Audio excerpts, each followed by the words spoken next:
You walk along the narrow, cobbled street in the half-light before dawn, a small linen bundle tucked under your arm, the cloth holding a modest midday meal of bread and hard cheese. The air is cool and still, carrying the faint mineral smell of damp stone and the distant murmur of a town not yet awake. Each footstep falls softly on the worn cobbles, the leather of your shoes making a gentle scuff that barely echoes in the close alley. A thin mist hangs at knee-height, swirling slowly as you pass, and overhead the sky is a deep muted grey with only the faintest suggestion of light near the rooftops. You know every bump and hollow of this street, having walked it in darkness and in twilight for more years than you care to count, and your body follows the path without conscious thought, a quiet rhythm that begins even before you reach the workshop. The door stands before you, heavy oak planks bound with iron hinges that have darkened with age. You shift the bundle to your other arm and place a hand on the wrought iron latch, cool and rough against your palm. The latch lifts without a sound, and you lean your shoulder into the wood to ease it open, the door swinging inward on greased pivots that give only the softest sigh. The room beyond holds the coolness of night like a deep, patient breath, slightly colder than the outside air, and it smells of old ashes, horn dust, tallow, and the faint tang of iron. It is not an unpleasant smell, but a layered one, a quiet record of all the days that have come before this one. You step over the threshold and let the door rest against the frame without fully closing it, just enough that the last of the outside mist can drift in and mingle with the dim interior. Inside, the darkness is almost complete. You stand still for a long moment, letting your eyes adjust, your breathing slowing to match the silence. Gradually, shapes begin to emerge, the hulking outline of the great screw press in the far corner, the low brick hearth with its blackened chimney opening, the long workbench that runs the length of the wall beneath the shuttered windows. A faint red glow pulses under the ash in the hearth, the deep heart of yesterday's fire still alive after the long night. You cross to the hearth with steps so familiar they make no sound, and you kneel on the worn flagstone to study the embers. With a small iron poker, you lift the edge of the ash gently, encouraging air to reach the coals without scattering the grey powder. A tiny orange tongue of flame licks up, then settles back, content to smoulder. It is enough to see by, a dim ruddy light that paints the nearest objects in soft shadow. You rise and move to the windows, where a pair of heavy wooden shutters are barred from the inside. You lift the iron bar from its brackets and set it aside on the sill, then push first the left shutter, then the right, into the recesses of the thick stone wall. Pale grey light spills into the room, the quality of it still thin and watery, as if the sun has not yet fully decided to climb above the horizon. The light falls across the workbench in a quiet rectangle, illuminating the grain of the oak boards scrubbed smooth by 1,000 days of labor. Dust motes hang motionless in the air, then begin a slow, invisible drift. You pause at the window and look out into the narrow yard, where the stone pump stands like a silent sentinel, its iron handle dripping with dew. A single sparrow lands on the handle, tilts its head, and flies away again. And in that small movement the day feels officially begun, though no one else in the street has yet stirred. With the shutters open, you turn to the workbench and run a hand along its surface. It is as clean as you left it the evening before, swept free of scraps and shavings, the tools all hanging in their assigned places on the wall above. There is the frame saw with its thin blade, the smaller back saw for fine cuts, the rasp with its wooden handle worn to the shape of a hand, the spoke shave hanging by its two handles, the wooden mallet with its head scarred from tapping chisels, and the row of chisels in graduated widths set into a leather pouch nailed to the wall. You do not need to count them. Your eyes sweep over them and register their presence the way a mother notes her sleeping children.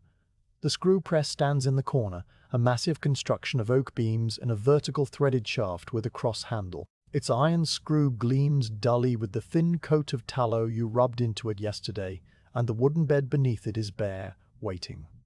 The whole workshop is waiting, patient and still. Now you take the copper bucket from its hook beside the hearth, its sides dented from years of gentle use, and carry it out into the small yard. The yard is little more than a patch of packed earth enclosed by stone walls, but it holds the pump, a wooden trough, and a few stacked barrels for rainwater. The pump handle is cold and slick with moisture as you grip it and begin to work it up and down, the mechanism groaning in a low rhythmic complaint that has become a morning song.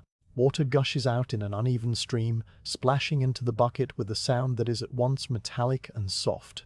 You fill the bucket nearly to the brim and then carry it back inside, the weight pulling at your arm, the water sloshing gently against the copper sides. You set the bucket down next to the cold iron cauldron that hangs over the hearth from a sturdy iron arm.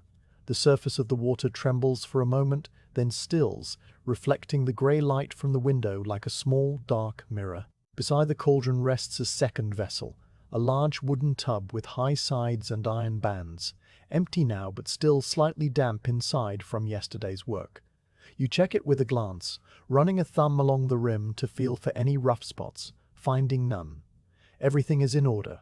You return to the door and push it the rest of the way shut, not latching it yet, just closing out the chill draft that has begun to creep along the floor.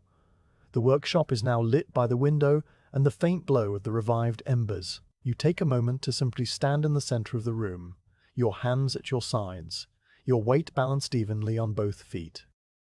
This is the quietest part of the morning, the pause between arrival and beginning, and you breathe it in like a draught of cool water. The first true task is to draw water for the soaking tub, and so you lift the copper bucket and pour its contents into the wooden tub with a long, slow tilt that minimizes splashing. The water slides along the staves, darkening the wood, and begins to pool at the bottom. You will need more, many buckets more, but that can wait until the carter arrives with the raw horns later in the morning. For now, this single bucket is enough to begin the slow process of moistening the vessel so that its seams stay tight. You dip your fingers into the water and flick a few drops over the dry areas above the waterline, watching them bead and run down. The wood will swell and seal itself by the time it is fully filled, and that is a small, satisfying piece of knowledge that you hold without needing to examine it. With the tub dampened, you turn your attention to the hearth. The fire needs a gentle encouragement if it is to last the long boiling to come, not a roaring blaze but a steady, reliable bed of coals. You select a handful of dry straw from the basket beside the hearth and twist it into a loose knot, then lay it carefully over the red embers. You lean down and blow softly. Once, twice, 3 times, and the straw catches with a tiny crackle, a brief, cheerful flame that licks upward and then subsides. Onto this you place a few finger-thick sticks of birch, their bark peeling and resinous, and you allow them to catch before adding 1 small seasoned oak log from the pile. The log settles onto the andirons with a soft thud, and within a few minutes its underside begins to glow and smoke, a thin, blue-grey wisp that rises into the chimney. The fire is now established, a calm and orderly thing that will burn for hours without needing much attention. You brush the ash from your hands over the hearth and straighten up. Your work truly begun. The light outside has shifted subtly, the grey now tinged with the faintest hint of rose near the horizon. The first true bird calls sound from the rooftops, a chorus of sparrows and starlings that chatters without urgency. You move to the workbench and unroll the leather tool pouch, laying out the small tools you will need later. The marking chalk, the fine-toothed comb template, the small brass dividers. Each item goes into its own spot at the edge of the bench, aligned neatly, their placement so ingrained that you could do it blindfolded. Then you take out a whetstone from its wooden box and pour a little water from the bucket to lubricate its surface. You pick up the smallest chisel and begin to hone its edge in slow, steady arcs, the stone grit singing a quiet, high note. The motion is repetitive and soothing, the blade passing over the stone round and round, and you test the edge now and then with the pad of your thumb, feeling for the fine burr that signals sharpness. 1 chisel, then the next, each receiving the same careful attention, the same number of strokes, the same patient rhythm. The sound of the stone is the loudest thing in the room, and it is not loud at all. When the chisels are sharp and wiped clean with an oily rag, you move to the screw press and give the handle a few experimental turns, listening to the wooden threads hum. The action is smooth, the tallow doing its job, and the heavy upper board descends with an even, unhurried motion. Satisfied, you reverse the handle and raise the board back to its resting position, then wipe a stray smear of grease from the side beam with the rag. You check the leather pressing boards that lie stacked beside the press, running a hand over their surfaces to ensure no grit has lodged in the fibers overnight. They are supple and clean, darkened in patches where the hot horn has left its ghost. You lay 2 of them on the press bed, ready for the first flattening of the day, and then you simply stand there looking at the empty press, picturing the horns that will soon lie within it. A distant bell sounds from the town church, a single low note that rolls across the rooftops and fades. You count the note to yourself, the hour of prime, the first prayer of the working day. The carter will be along soon, but there is no impatience in you, no hurried checking of the street. Instead, you walk back to the hearth and use the poker to shift the burning log slightly, settling it more firmly into the coals. A small shower of sparks rises and dies before it reaches the chimney. The cauldron hangs above the flames now, still empty but beginning to warm, its iron sides giving off a dry metallic scent. You rest the poker in its iron stand and pull the 3-legged stool closer to the hearth, sitting down upon it with a quiet exhale. The room is now truly warm, a gentle, radiant warmth that seeps into your bones and loosens the stiffness of the early walk. From this seat, you can see the whole workshop in a single glance: the tub, the press, the bench, the tools, the door with its crack of pale light along the jamb. Everything is in its place. The fire mutters softly to itself. The water in the bucket gives off a cool, clean smell. The linen bundle with your meal rests on the end of the bench, still tied with a bit of twine. You do not open it yet. The morning is too young for eating. Instead, you wrap your hands around your knee and let your gaze rest on the wall opposite, where the shadows of the hanging saws stretch and waver in the firelight.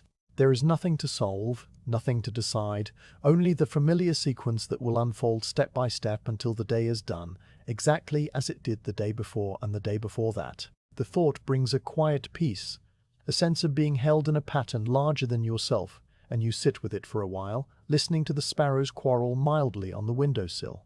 After a time you rise and go to the door, opening it just wide enough to glance into the street. The mist has lifted, leaving the cobbles damp and glistening. A tabby cat sits in a doorway opposite, washing its ear with slow, deliberate licks. No cart yet. You close the door again and return to the bench, where you unroll the cloth bundle and break off a small corner of bread, eating it slowly, tasting the faint salt and the nuttiness of the rye. You chew thoroughly, your jaw working with the same steady rhythm as the sharpening stone. And when the bread is gone, you wipe your fingers on your apron and take a sip of water from a metal cup you keep on the windowsill. The water is cold and tastes of the well, faintly mineral. You pour the last drops back into the bucket, and so the morning deepens, minute by silent minute, while the workshop waits with you, ready for the horns that will arrive on the carter's wagon, ready for the first soaking, the boiling, the pressing, all the quiet labor of turning one thing into another. The session ahead stretches out as calm and unbroken as a length of linen, and you, the worker at the heart of it, are as unhurried as the turning of the earth. When at last you hear the distant clop of the cart horse and the rumble of iron-rimmed wheels on cobbles, you straighten your apron, pick up the empty sack, and walk to the door, ready to receive the day's raw material with the same patience you have brought to every morning of your working life. The sound of the cart horse reaches you before the cart itself, a slow, heavy clopping on the cobbles that echoes between the narrow walls of the street. You open the door and step out onto the threshold, leaving it ajar behind you, and the cool air wraps around your shoulders like a damp cloth. The carter is an older man with a face the color of cured oak, and he sits hunched on the wooden seat with the reins loose in one hand, the other hand resting on his knee. His horse, a dapple grey mare with feathered fetlocks, walks with the careful deliberation of an animal that knows every street in the town and has no reason to hurry through any of them. The cart itself is a simple flatbed with low sides, and on it lies a single coarse sack tied at the neck with a leather drawstring, bulging here and there where the horns press outward against the weave. The carter brings the horse to a halt with a soft click of his tongue, and the mare stands perfectly still, her breath steaming gently in the cool morning air. You step forward and exchange a nod with the carter, a nod that contains all the greeting necessary between two men who have performed this same transaction once a week for many years. No words are spoken. There is no need. The carter loops the reins around the brake handle and climbs down from his seat with the slow stiffness of a body long accustomed to jolting wheels. Together you approach the back of the cart, and the carter unties a length of rope that has held the sack steady during the ride.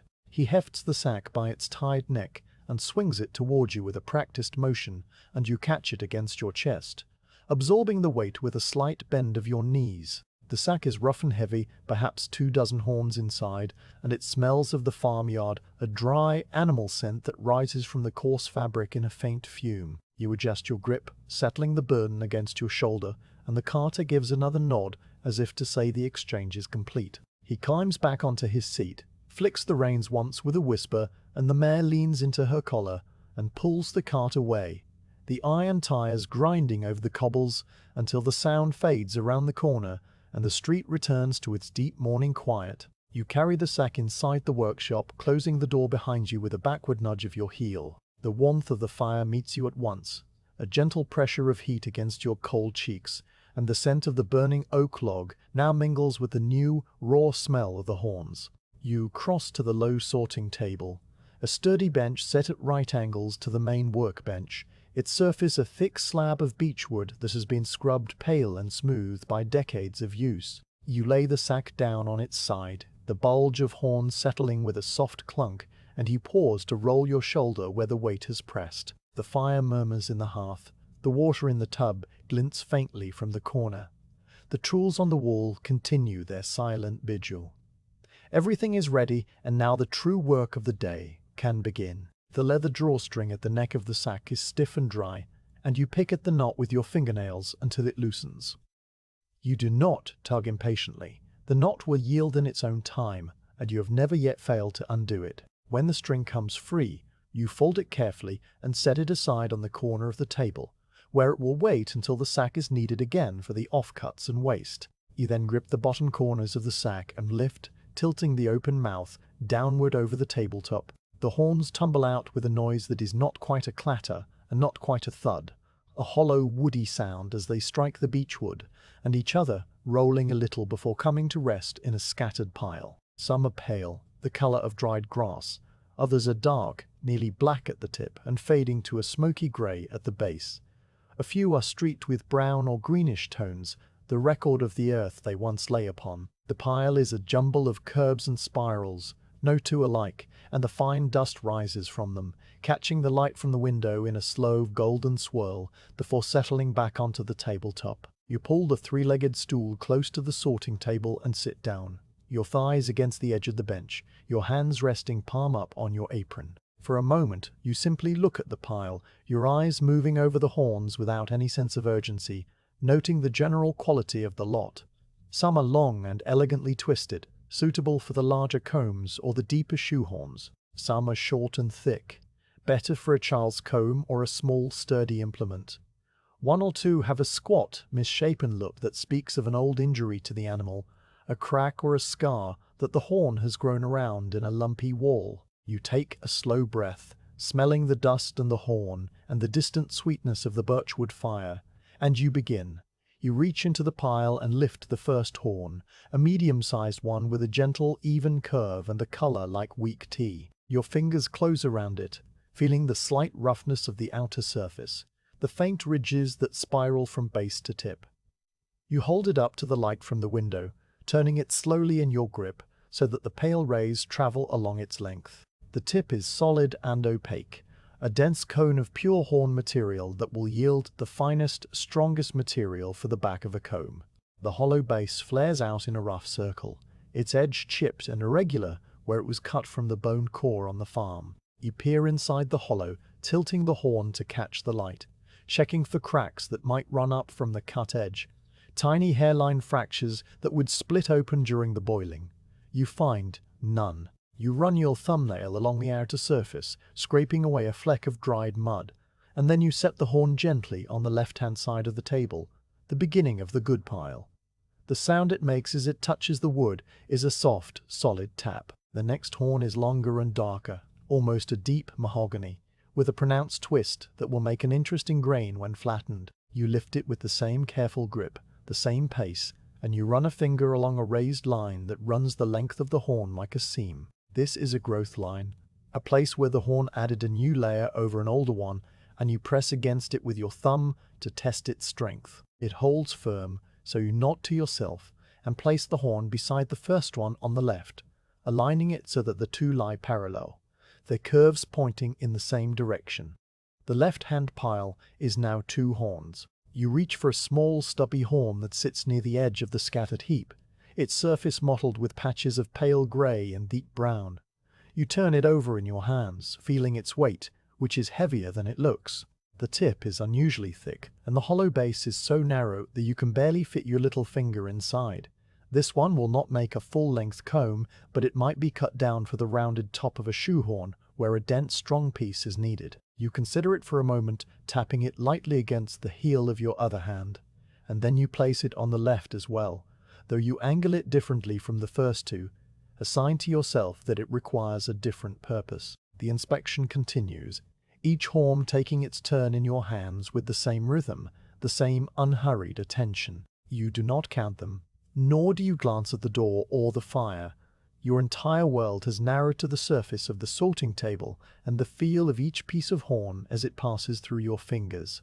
Your hands move without impatience, finding the familiar landmarks, the solid tip, the hollow base, the growth rings that circle the horn in bands of slightly different texture. You note the thickness of the wall, gauging it by feel and by the degree of light that filters through when you hold the horn against the window. A horn that is too thin will not survive the press, cracking under the pressure into useless shards. A horn that is too thick can be scraped down later, but it will require extra time in the boiling water, and you must remember that when the batch goes into the cauldron, all this knowledge sits in your hands and your eyes, a quiet expertise that requires no words. A horn comes to your hand that shows a long, jagged crack running from the base almost to the midpoint, a flaw that would be invisible at first glance but opens into a dark line when you flex the horn slightly between your thumbs. You pause, feeling the give in the material, the way the horn yields too easily under the pressure. This one will not serve. You set it on the right-hand side of the table, the beginning of the flawed pile. Later, you will trim away the cracked portion, and whatever remains might be heated and molded into a small button or a toggle. But for the purposes of comb and shoehorn making, it is set aside. The separation is made without any sense of disappointment, simply as a fact of the material, a natural part of the process. The next horn holds a similar crack, and it joins the first on the right. Then you find a horn that is almost perfect, except for a curious flat spot on one side, as if the animal had rubbed itself against a post repeatedly until the horn wore thin in that single place. You weigh it for a long time, turning it over and over, and in the end you place it on the left, but with its flat side facing up, as a note to yourself to watch that area during pressing. You do not need to mark it with chalk. Your memory will hold the image of its shape until the moment it lies under the press. The sorting table slowly becomes a map of your decisions, the left pile growing tall and orderly, the right pile a small messy heap of the rejected and the uncertain. Dust continues to rise from the horns as you handle them, a fine, pale powder that dries the back of your throat and settles on your apron in a faint grey film. Now and then you reach for the goose wing whisk that hangs from a nail at the end of the table, a carefully preserved wing from a grey goose, its feathers still attached to the dried bone handle. You use it to brush the dust from the tabletop with a series of soft, sweeping strokes, the feathers making a whispery sound against the wood. The dust lifts into the air and then falls again, a slow dance of particles in the slanting light. When the table is clear, you return the whisk to its nail and resume your inspection, your fingers finding the next horn without needing to look. The light shifts slowly across the room, the pale rectangle from the window crawling inch by inch over the floor, the workbench, and finally, the edge of the sorting table. The fire in the hearth has burned down slightly, the oak log now a bed of glowing coals, with a single blue flame flickering at its center. You pause in your sorting to rise and add another small log, laying it across the andirons with care, and then you return to the stool as if you had never left. The warmth reaches your back, and the smell of fresh wood smoke curls through the room. You pick up a horn that is strikingly pale, almost the color of old ivory, with faint, delicate bands of amber near the tip. It is the most beautiful horn in the batch, and you hold it for a moment longer than the others, appreciating the smoothness of its surface, the elegant spiral of its shape. You can already see the comb that lies hidden within it, a fine-toothed lady's comb with a high, arched back that will take a high polish and gleam like honey. You set it on the left pile with a particular gentleness, placing it on top so that it will be the first one you reach for when the boiling begins. The floored pile on the right now holds 4 horns, all of them cracked or thinned beyond use. You gather them up in one hand and carry them to a far corner of the workshop, where a wooden crate waits to receive such pieces. The horns clunk into the crate with a hollow sound, joining the discards of previous weeks. Someday, perhaps, you will have enough to justify an afternoon devoted purely to buttons and toggles, but that day is not today. You return to the table and brush off your hands, then take up the goose-wing whisk again to sweep away the last of the dust. Now the left-hand pile contains the full inventory of usable horns, and you survey it with a quiet satisfaction.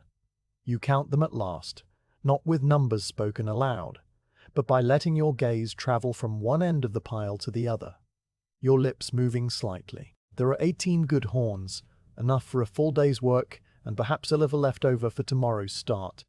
You begin to arrange them more precisely, grouping them by size and potential use, the long ones together, the thick ones together, the unusual shapes set apart. Your hands move in a slow, rhythmic pattern, lifting, placing, nudging, until the pile is no longer a random heap, but a careful arrangement of categories, a kind of silent language only you can read. A long horn for a wide-toothed grooming comb, a deep, curved horn for a wide-toothed grooming comb, a small, dense horn for the delicate teeth of a fine comb. Each piece has its purpose, and your mind is already sketching the steps that will bring that purpose into being. When the sorting is complete, you stand up from the stool and stretch your back, your spine giving a faint series of pops that are neither painful nor pleasant, simply present. You walk to the window and look out into the yard, where the sun has finally cleared the rooftops and now paints a warm golden stripe down the face of the stone wall opposite. The sparrows have multiplied, a small flock of them bathing in the dust near the pump, their wings fluttering in quick, silent bursts. The world outside is fully awake now, but the workshop remains its own quiet universe, insulated by thick stone walls and the steady breathing of the fire. You allow yourself this moment of stillness, your hands resting on the windowsill, your gaze unfocused, before turning back to the sorting table to begin the long, slow soak that will soon fill the wooden tub with water and horn alike. You cross to the tub and dip your head, checking the water level you left earlier, and you see that the wood has indeed swollen tight around its seams, the staves now dark and damp with no trace of a leak. Satisfied, you return to the sorting table and gather the first armful of sorted horns, cradling them against your chest as if they were kindling, their cool weight pressing through your apron. You carry them to the tub and lower them one by one into the shallow water, each horn entering with a soft plosh that barely disturbs the surface. They settle on the bottom, half submerged, their pale and dark shapes visible through the clear water like stones in a stream. You make several trips between the table and the tub, your footsteps slow and measured until all the good horns lie in the water, and the tub is filled with a quiet congregation of curves and tips. The floored pile has been dealt with. The sorting is complete. The beeswax-scented air of the workshop settles around you as you stand beside the tub, looking down at the horns you have chosen, knowing that the next stage of their long transformation will soon begin with the lighting of the fire under the cauldron. With the sorted horns now resting in the shallow water of the wooden tub, you step back and consider the vessel that will hold them through the first long stage of their transformation. The tub is broad and deep, its staves bound with 3 iron hoops that have darkened to a matte black over the years, and its inner surface is worn smooth from the friction of countless horns and the patient work of water. The water you poured earlier has already been absorbed slightly by the wood, feeding the fibers so that the seams are tight, and the tub holds its contents without a single drip. Now, with the horns added, the level has risen perceptibly, covering the lower half of the pile and leaving the upper curves exposed to the air. You walk to the yard pump once more, the empty copper bucket swinging lightly from your hand, and you work the handle with the same steady, rocking motion that greets every morning. The water gushes in bursts, splashing against the metal sides, and when the bucket is 3/4 full, you carry it back inside, careful not to spill on the flagstones where a damp patch might make the footing unsure later in the day. You pour the fresh water into the tub in a thin, controlled stream, aiming for a spot where no horn lies directly beneath, so that the water enters with a gentle, spiraling current rather than a disruptive splash. The surface trembles and rises, the horns shifting slightly as the water finds its way into every hollow and crevice. You go for a second bucket, then a third, until the water stands a full hand's breadth above the highest horn, and the entire collection is submerged in a cool, silent bath. The color of the water deepens as the last bucket empties, taking on a faint, milky cloudiness from the dust that was still clinging to the horn surfaces. Tiny particles drift in slow suspension, catching the light from the window and making the tub look like a pool of weak, pale tea. You set the empty bucket by the hearth, wipe your hands on your apron, and take your place on the three-legged stool to watch and wait. The first cold soaking is a process that demands very little from you except patience and an occasional unhurried attention. The purpose is twofold: to loosen the outer layer of dirt, grit, and the thin, papery sheath of dried tissue that sometimes clings to the raw horn, and to begin the slow work of saturating the material, so that when it goes into the boiling cauldron later, the heat will travel more evenly through the mass. Some horn workers skip this step and go straight to the boil, but you have learned over the years that a proper cold soak yields a more pliable horn, one that flattens without cracking, and takes a finer polish in the end. So you sit, the fire at your back and the tub before you, and you let the water do its quiet work. The workshop around you is completely still now, settled into the mid-morning calm that follows the first flurry of activity. The flames in the hearth have dropped to a steady, low flicker.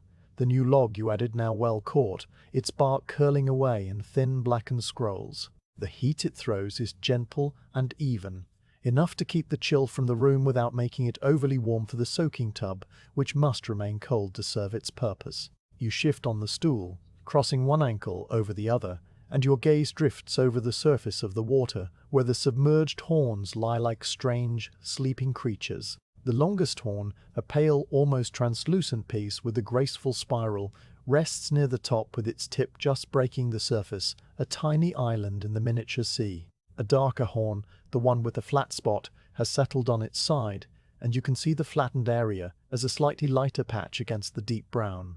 All the others arranged in a haphazard but peaceful jumble, their curves intertwining without any sense of disorder. Time passes in a way that is difficult to measure. The church bell does not ring again.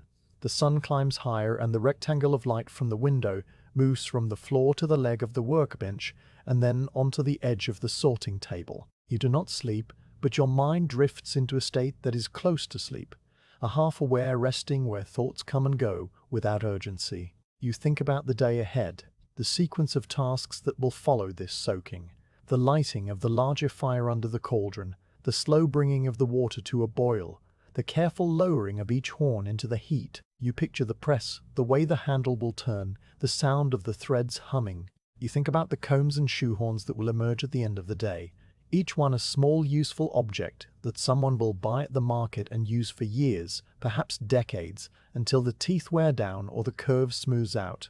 These thoughts are not exciting or particularly detailed. They are more like a gentle, familiar story you tell yourself while your hands rest idle. After a while, you decide it is time to turn the horns. You rise from the stool and take up the beechwood stick that leans against the side of the tub, a length of smooth, pale wood about as long as your arm, with one end rounded and slightly flattened like a paddle. You lean over the tub and insert the stick into the water, moving it slowly so as not to create a wave. You find the first horn, the long pale one, and use the stick to nudge it gently, rolling it over so that the part that was facing upward is now submerged. The water rocks softly, a gentle lapping against the staves, and the horn settles into its new position.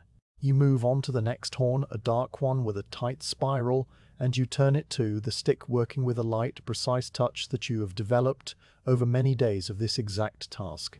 One by one, you turn the horns, making sure that every surface gets its share of the soaking water, that no spot remains dry for too long.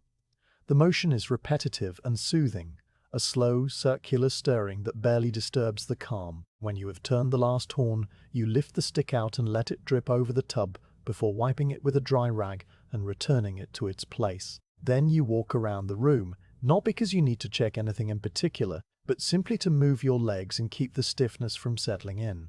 You pause at the sorting table and run a hand over the empty surface, feeling the cool, smooth beechwood. You pick up the goosewing whisk and sweep away a few specks of horn dust that you missed earlier, the feathers brushing the wood with a soft, hissing sound. You look at the flawed horns in the corner crate, the discards that will someday become buttons or toggles, and you note that the crate is nearly full. Perhaps next week, if there is a slow day, you will spend an afternoon cutting small rounds from those damaged pieces and drilling holes in them.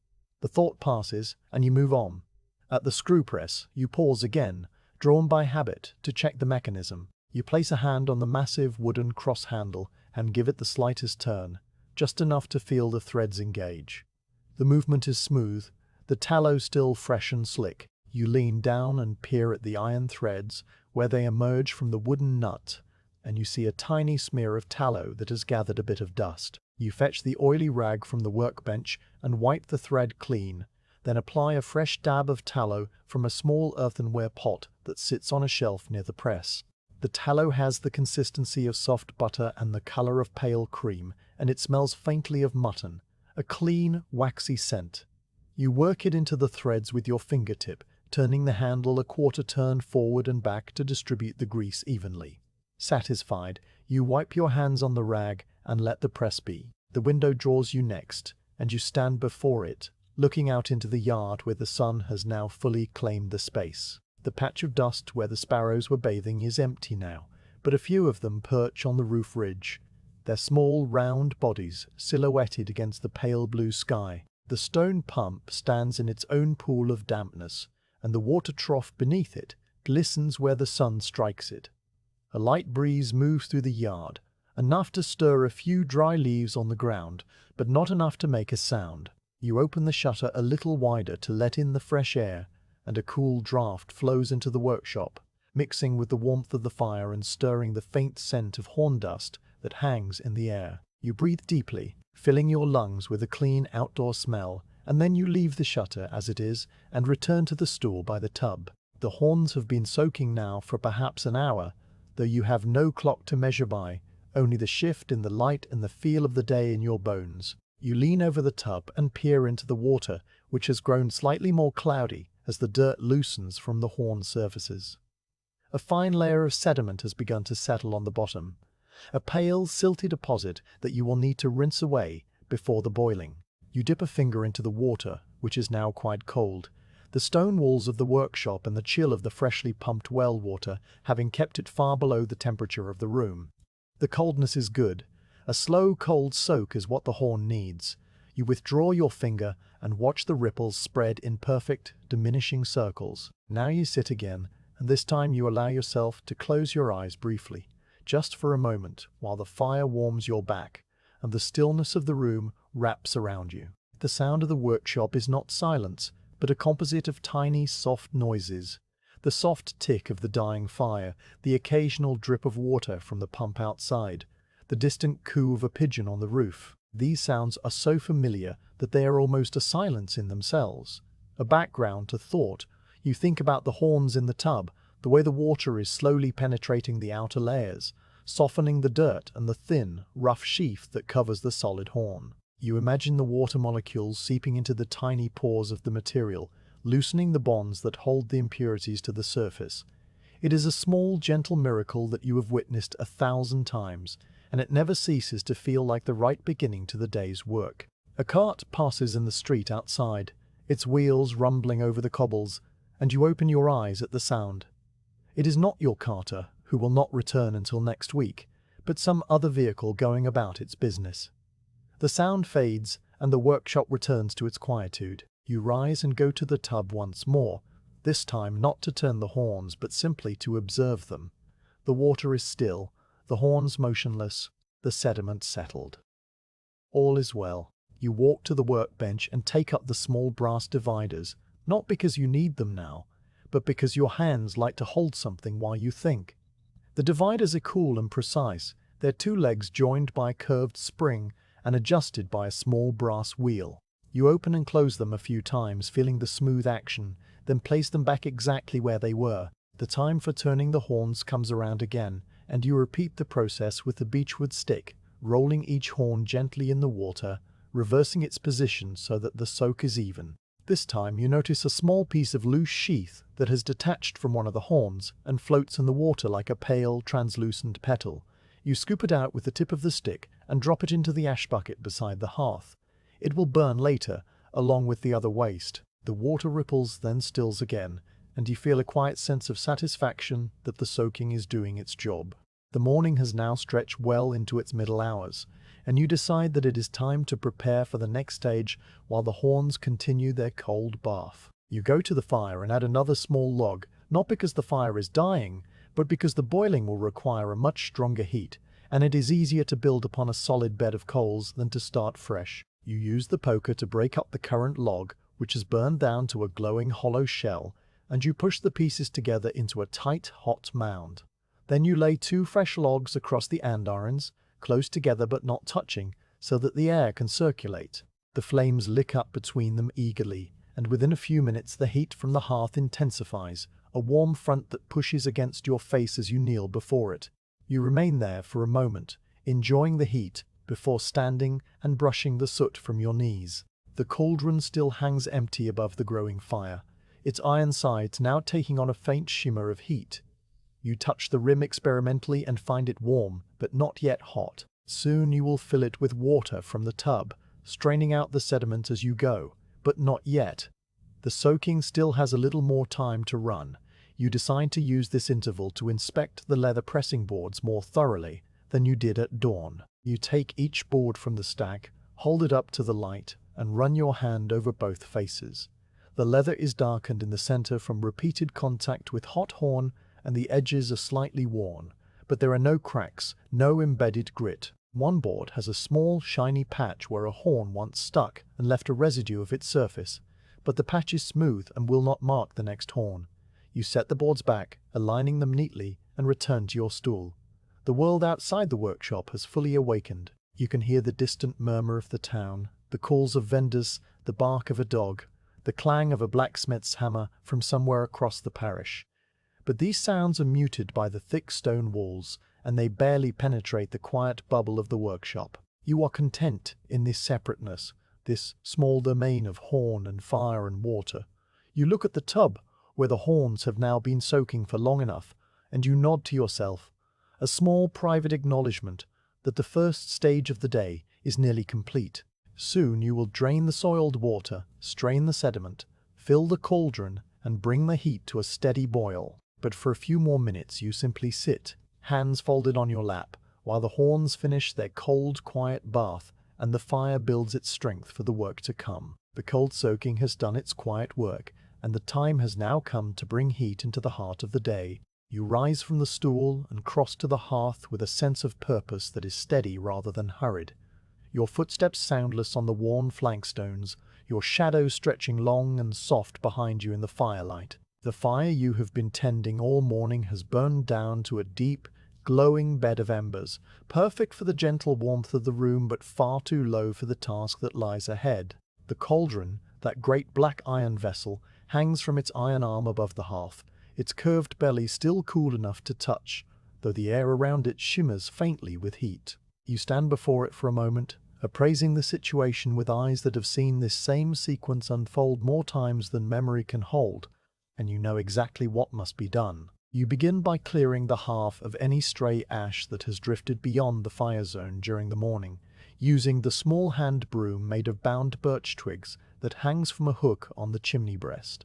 The broom sweeps the ash into a neat crescent around the base of the andirons, and you then scoop it up with a flat iron ash shovel and deposit it into the ash bucket, where it joins the tiny pale horn sheath you removed from the soaking tub earlier. The flagstones are now clean, the hearth is tidy, and the stage is set for a new fire. You return the broom and shovel to their places, and then gather the materials you will need: a handful of dry straw from the basket beside the hearth, a small bundle of split birch sticks tied with a strand of raffia, and one solid oak log. its bark rough and its ends seasoned to a silvery grey. These you set on the floor to your left, arranged in the order you will use them, the straw nearest, then the kindling, then the log. Next, you reach for the fire-lighting tools that live in a small, smoke-darkened wooden box on the mantel shelf. The box contains a piece of charcloth, a thick, blackened square of linen that has been baked in a closed tin until it is ready to catch the faintest spark. A lump of flint, dark and glossy, with sharp fractured edges. And the steel, a curved iron striker that fits comfortably in the palm of your right hand. You take these out and set them on the clean flagstone before the hearth. Then kneel down, your knees finding the slight depressions in the stone that have been worn by years of this exact posture.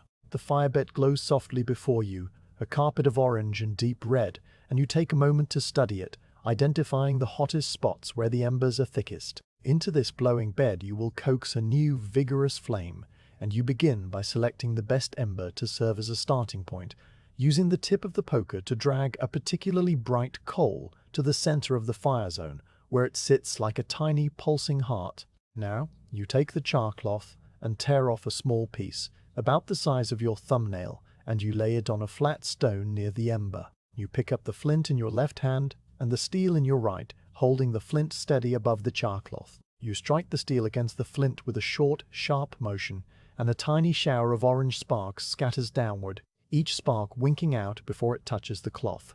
You strike again, and on the fourth strike a single spark lands on the charcloth and begins to glow, a tiny orange circle that spreads slowly like a sunrise in miniature. You drop the steel and flint and gently lift the charcloth, cradling it in your cupped palm, and you bring it close to your face to blow on it. Your breath is slow and steady, not a sharp puff, but a long, gentle exhalation, and the glow spreads across the cloth until the whole piece is alive with a creeping orange fire. There is no smoke, no crackle, only this quiet, spreading light. With the charcloth now fully lit, you place it in the center of the prepared firebed, nestling it into the ember you selected earlier. Around it, you arrange the dry straw in a loose, airy nest, twisting the strands lightly between your fingers so that they arch over the glowing cloth without smothering it. The straw is pale gold and brittle, the stems snapping softly as you work, and you feed it on with a slow, patient touch, adding a little at a time. The charcloth continues to glow, and soon a tiny yellow flame flickers up from the edge of the straw, a thin, wavering tongue that licks upward and catches another stem. The flame spreads through the nest with a soft whisper, and you lean close again to encourage it with your breath, blowing lightly around the edges to bring air into the heart of the little fire. The straw quickly ignites into a bright, brief blaze, and you feel the wash of heat on your cheeks, a sudden, pleasant warmth that signals the birth of the new fire. Before the straw can burn itself out, you reach for the split birch sticks. These are dry and resinous. Their inner surface is pale cream, their outer bark peeling in thin, papery curls that will catch fire readily. You lay them across the burning straw one at a time, placing them with a careful geometry. First 2 sticks side by side with a gap between, then a third stick laid across them at an angle.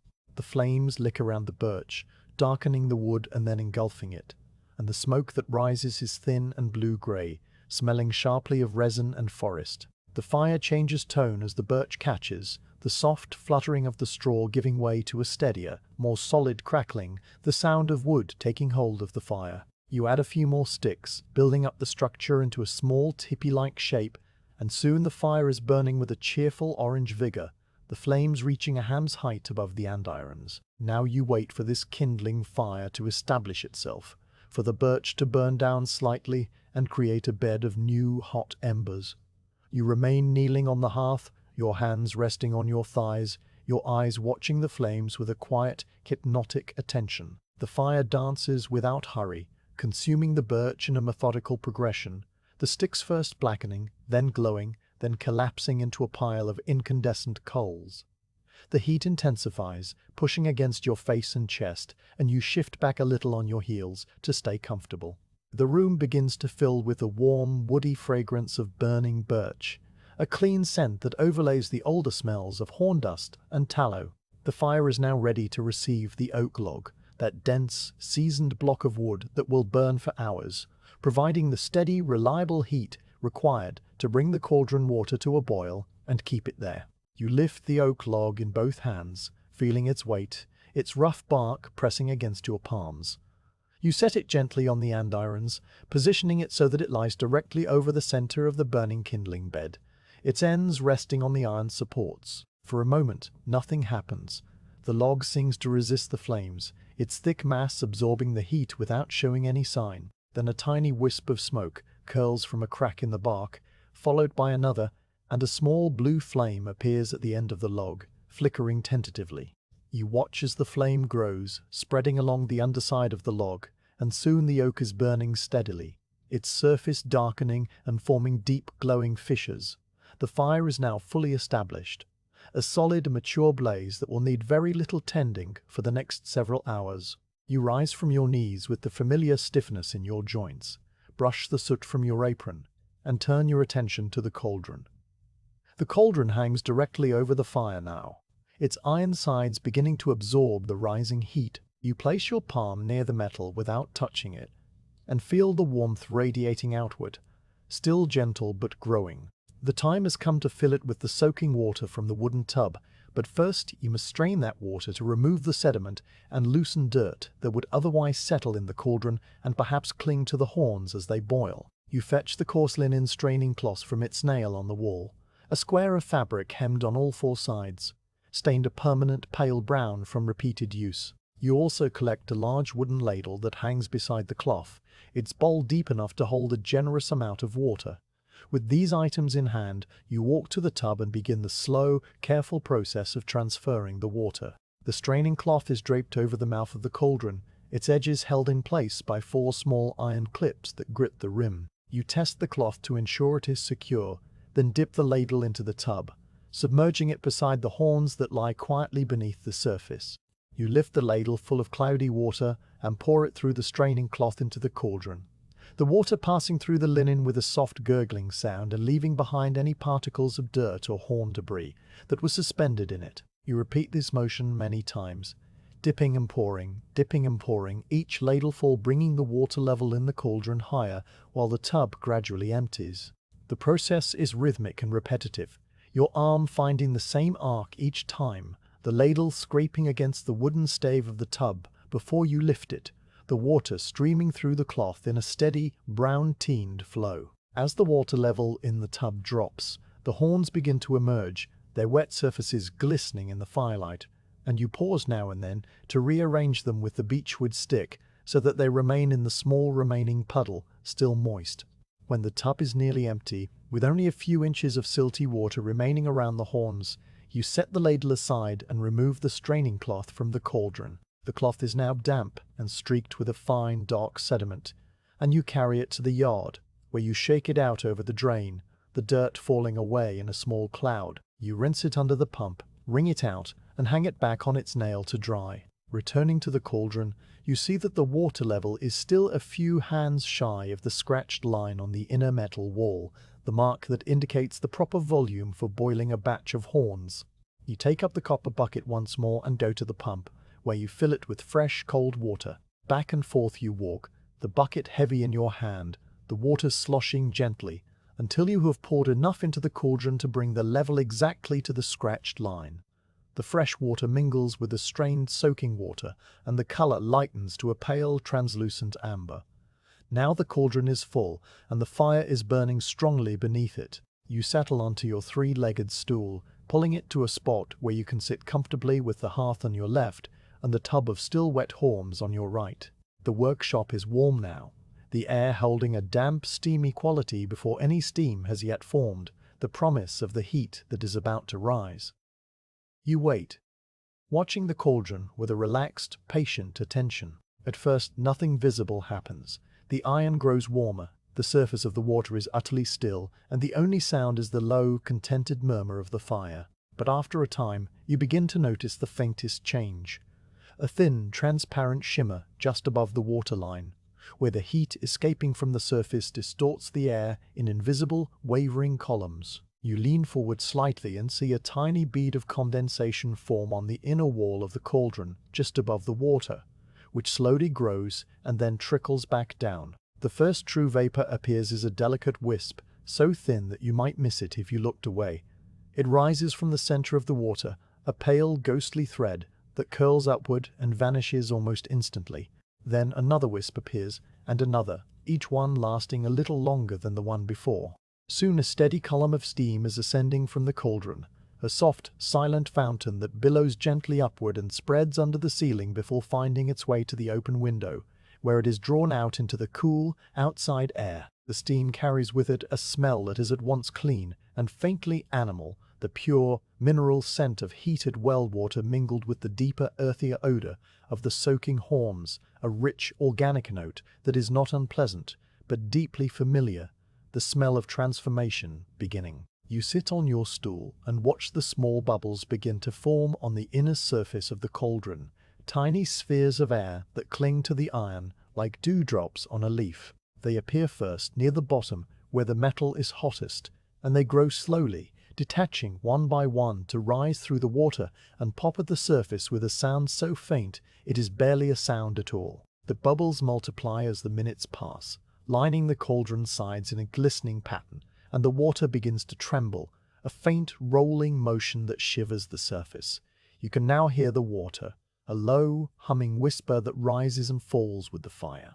The oak log in the hearth burns with a steady, deep glow, its underside a cavern of orange embers, and the heat it throws is constant and reliable, exactly what is needed to bring the water to a rolling boil without rushing the process. You look over at the tub where the horns wait, still wet from their soak. Their colors have deepened with the moisture. The pale ones are now the color of honey. The dark ones are rich, mahogany brown. They lie in a quiet, patient jumble, their curves and spirals catching the firelight and throwing soft shadows against the wooden staves. Soon, they will be lifted one by one into the boiling water, and the next great change will begin. But for now, you simply wait, letting the fire do its work, letting the water heat at its own pace. The church bell will not ring again for some time, and there is no other measure of the afternoon that matters more than the slow, steady climb of the steam from the cauldron. You fold your hands on your lap, feel the warmth on your cheek, and listen to the deep, quiet song of the water beginning its long, slow journey from cold to hot. The water in the cauldron has been heating for a long while now, and the steam that rises from its surface has grown from a thin, hesitant wisp into a thick, rolling column that fills the upper air of the workshop with a warm, damp haze. You watch from your stool as the surface of the water begins to shift, the gentle trembling giving way to a more purposeful agitation. The tiny bubbles that clung to the iron sides now release themselves in slow silver lines, streaming upward and breaking at the surface with a soft, continuous murmur. The sound of the cauldron is no longer a whisper, but a low, liquid conversation between the water and the fire, a sound that fills the room with its steady, unhurried voice. You wait, your hands resting on your knees, your eyes fixed on the roiling surface, until you see the first true boil, a large, glistening bubble that rises from the very bottom of the cauldron and bursts with a wet plop, sending a tiny shower of droplets back into the mass. Another follows, and then another, and soon the whole surface is tumbling in a gentle, rolling boil, the water folding over itself in slow, glassy waves. The moment has arrived. You rise from the stool and cross to the wooden tub where the horns have been waiting, still wet from their long, cold soak, their colors deepened to rich ambers and dark mahoganies by the moisture that still clings to them. You lean over the tub and look at them for a moment, these quiet, curved shapes that you sorted and soaked and handled with care all morning. Then you reach for the iron tongs that hang on a hook beside the hearth, a heavy, long-handled tool with curved jaws designed to grip the slippery surface of wet horn without marking it. The tongs are warm to the touch from their proximity to the fire, though you have kept them far enough away that they will not shock the cool horn with too sudden a heat. You test their grip by squeezing the handles together, feeling the smooth, strong action of the hinge, and then you turn to the tub. The first horn you select is the long, pale one that you admired during the sorting, the one with the elegant spiral and the color of honey. You reach down with the tongs and close the jaws gently around the thickest part of the horn, just above the flared base, taking care not to press too hard, for the wet horn is still firm and can be scratched by careless metal. You lift it from the tub and water streams off its surface in a dozen tiny rivulets, dripping back into the tub with a soft, pattering sound. The horn feels heavier now, saturated with the water it has absorbed, and its surface is slick and cool. You turn toward the cauldron and approach it slowly, the tongs held before you, the horn suspended above the floor. The steam wraps around your hams and wrists as you near the boiling water, a warm, moist embrace that smells of the earth and the farm and the deep, clean scent of hot water. You lower the horn into the cauldron with a careful, gradual motion, not plunging it, but easing it into the boil as if introducing it to the heat. The horn enters the water tip first, and the boiling surface rises to meet it, the bubbles swirling around the pale material in a busy, effervescent dance. The sound of the boiling changes as the horn displaces the water, becoming deeper and more muffled, a low, chugging note that seems to come from the very center of the cauldron. You release the horn gently from the tongs and let it settle to the bottom, where it comes to rest among its companions that will soon follow. You withdraw the tongs and wipe the water from the handles with your apron, then turn back to the tub for the next horn. One by one, you lift the horns from the cold tub and lower them into the boiling cauldron, each horn receiving the same careful attention, the same slow, deliberate pace. The dark mahogany horn with the tight spiral goes next, its weight causing a deeper splash as it enters. Then the short, stubby horn with the unusually thick tip, which you place near the edge of the cauldron where the boil is slightly less vigorous. Then the horn with the flat spot, which you position so that its weakened area faces away from the hottest part of the fire, a small instinctive adjustment that your hands make without conscious instruction. The pile of horns in the tub diminishes with each trip, the remaining ones settling into the shallow puddle of water at the bottom, and the cauldron gradually fills with its submerged cargo, the water level rising close to the rim. By the time the last horn is lowered, the cauldron contains the entire batch, a collection of curves and spirals all tumbling together in the slow, rolling boil. You hang the tongs back on their hook and step back from the hearth, wiping a sleeve across your forehead where the steam has beaded in tiny, warm droplets. The fire beneath the cauldron continues to burn with its deep, steady glow, the oak log now a solid mass of incandescent coals that throw a fierce, even heat.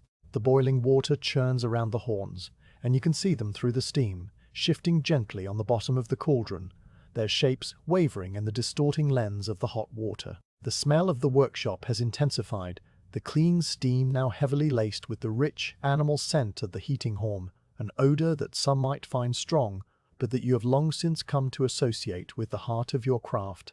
It is a smell of potential, of material on the verge of change. You do not leave the cauldron now, for this is the critical stage of the softening, and the horns require your steady, watchful presence. You pull the three-legged stool closer to the hearth, close enough that you can feel the full warmth on your face and chest, and you sit down with the iron tongs resting across your thighs, ready to hand. The water boils on, and you watch the horns with a patient, meditative attention, noting how the color of the material begins to shift under the influence of the heat. The pale horn darkens slightly, taking on a warmer, more translucent quality, while the dark horn seems to deepen, its browns becoming richer and more luminous. The surfaces of the horns grow glossy under the water, a sign that the outer layers are beginning to soften, the dense fibers relaxing their grip on one another as the heat penetrates inward.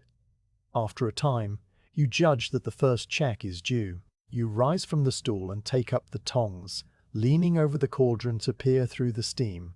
You select the horn nearest the surface, the one with the gentle even curve and the tea-colored hue that you sorted first this morning. You grip it carefully with the tongs, finding a solid purchase on the middle of its length, and you lift it partway out of the water, just enough to test its flex. The hot water streams off the horn, and the steam billows around your hands, but you do not flinch or hurry. You press the tip of the horn gently against the side of the cauldron, exerting a mild, steady pressure. The horn yields slightly, its rigid curve relaxing into a softer arc, and you feel the give through the tongs, a subtle rubbery response that tells you the heat is doing its work. The horn is not yet fully soft, but it is on the way, and you lower it back into the water with a satisfied nod. You wait again, the minutes passing without measure, marked only by the shift of the light through the window and the slow consumption of the oak log in the hearth. The fire hisses softly now and then as a drop of condensation falls from the cauldron rim onto the coals, a brief, sharp sound that punctuates the deeper rolling note of the boil. The steam continues to rise, and the workshop air is now so warm and moist that the window pane facing the yard has fogged over, the glass coated with a thin, milky film that obscures the outside world. You are sealed into this small, hot universe of water and horn and fire, and there is nothing else that requires your thought. You check the horns again, this time lifting a different one, the dark, twisted horn that you set aside for a shoehorn. You pull it from the water and test its flex as before, pressing the tip against the cauldron rim and watching the curve deepen. This horn is softer than the first, its denser material having absorbed the heat more quickly, and you know that it will be ready for the press sooner than the others. You lower it back and make a mental note of its position in the cauldron, a small, silent piece of information that will guide your hands when the pressing begins. Then you settle back onto the stool, your eyes never leaving the rolling water. The boiling continues, and you tend the fire when it needs tending, adding a single small log of birch to the coals to maintain the heat. The new log catches quickly, its bark flaring with a brief, bright flame that licks the underside of the cauldron, and the water responds with a renewed vigor, the bubbles rising faster and breaking with a louder, more insistent sound. You use the poker to nudge the log into the perfect position, then return to your stool, the tongs once again across your thighs. The horns tumble in the boil, their shapes appearing and disappearing through the steam, and you watch them with the calm, steady gaze of someone who has done this 1,000 times and will do it 1,000 more. You check the horns at intervals, each time selecting a different piece from the cauldron, testing the flex, gauging the progress. The softening is not uniform. Some horns yield quickly, their fibers loosening after only a short time in the boil, while others, the thicker and denser ones, require longer, their rigid structure holding out against the heat until the very last. You note these differences without impatience, simply storing the information away. The horn with the flat spot has softened more readily than you expected, its thin area now quite pliable, and you decide that it will go into the press first, before it can over-soften and become too weak. The stubby, thick-tipped horn remains stubbornly firm, and you push it deeper into the cauldron with the tongs, closer to the hottest part of the fire, where the water boils with the greatest energy. The steam and the heat and the low, constant sound of the boiling begin to work on you as well, pulling you into a state of deep, calm focus. Your thoughts slow, your breathing deepens, and the world outside the workshop seems to recede even further until it is no more than a distant, half-forgotten dream. There is only the fire, the water, the horns, and the steady, rhythmic labor of your hands. You lift and test, lower and wait, lift and test again, each action flowing into the next, without break or hurry. The workshop is a bubble of warm, purposeful stillness, and you are at its center, as steady and patient as the turning of the seasons. At last, after a span of time that you could not measure if you tried, you test the final horn and feel the soft, yielding flex that signals readiness. The entire batch is now softened, each piece pliable and warm, ready to be lifted from the boil and carried to the press. You stand and stretch your arms, feeling the slight ache in your shoulders from the repeated leaning and lifting, a familiar, satisfying tiredness that comes from work well begun. The cauldron still boils, the horns still tumble, but the next stage of the day is about to commence, and you turn toward the screw press, the tongs still in your hand, ready to begin the transformation of soft horn into flat sheet, one gentle, careful press at a time. You lift the first horn from the boiling cauldron with the iron tongs, the curved jaws closing around the softened material with a grip that is firm but careful, the way you might hold the hand of a child crossing a stream. The horn emerges from the water streaming and glistening, its surface now the color of dark honey, and the heat that radiates from it reaches your face in a gentle, moist wave.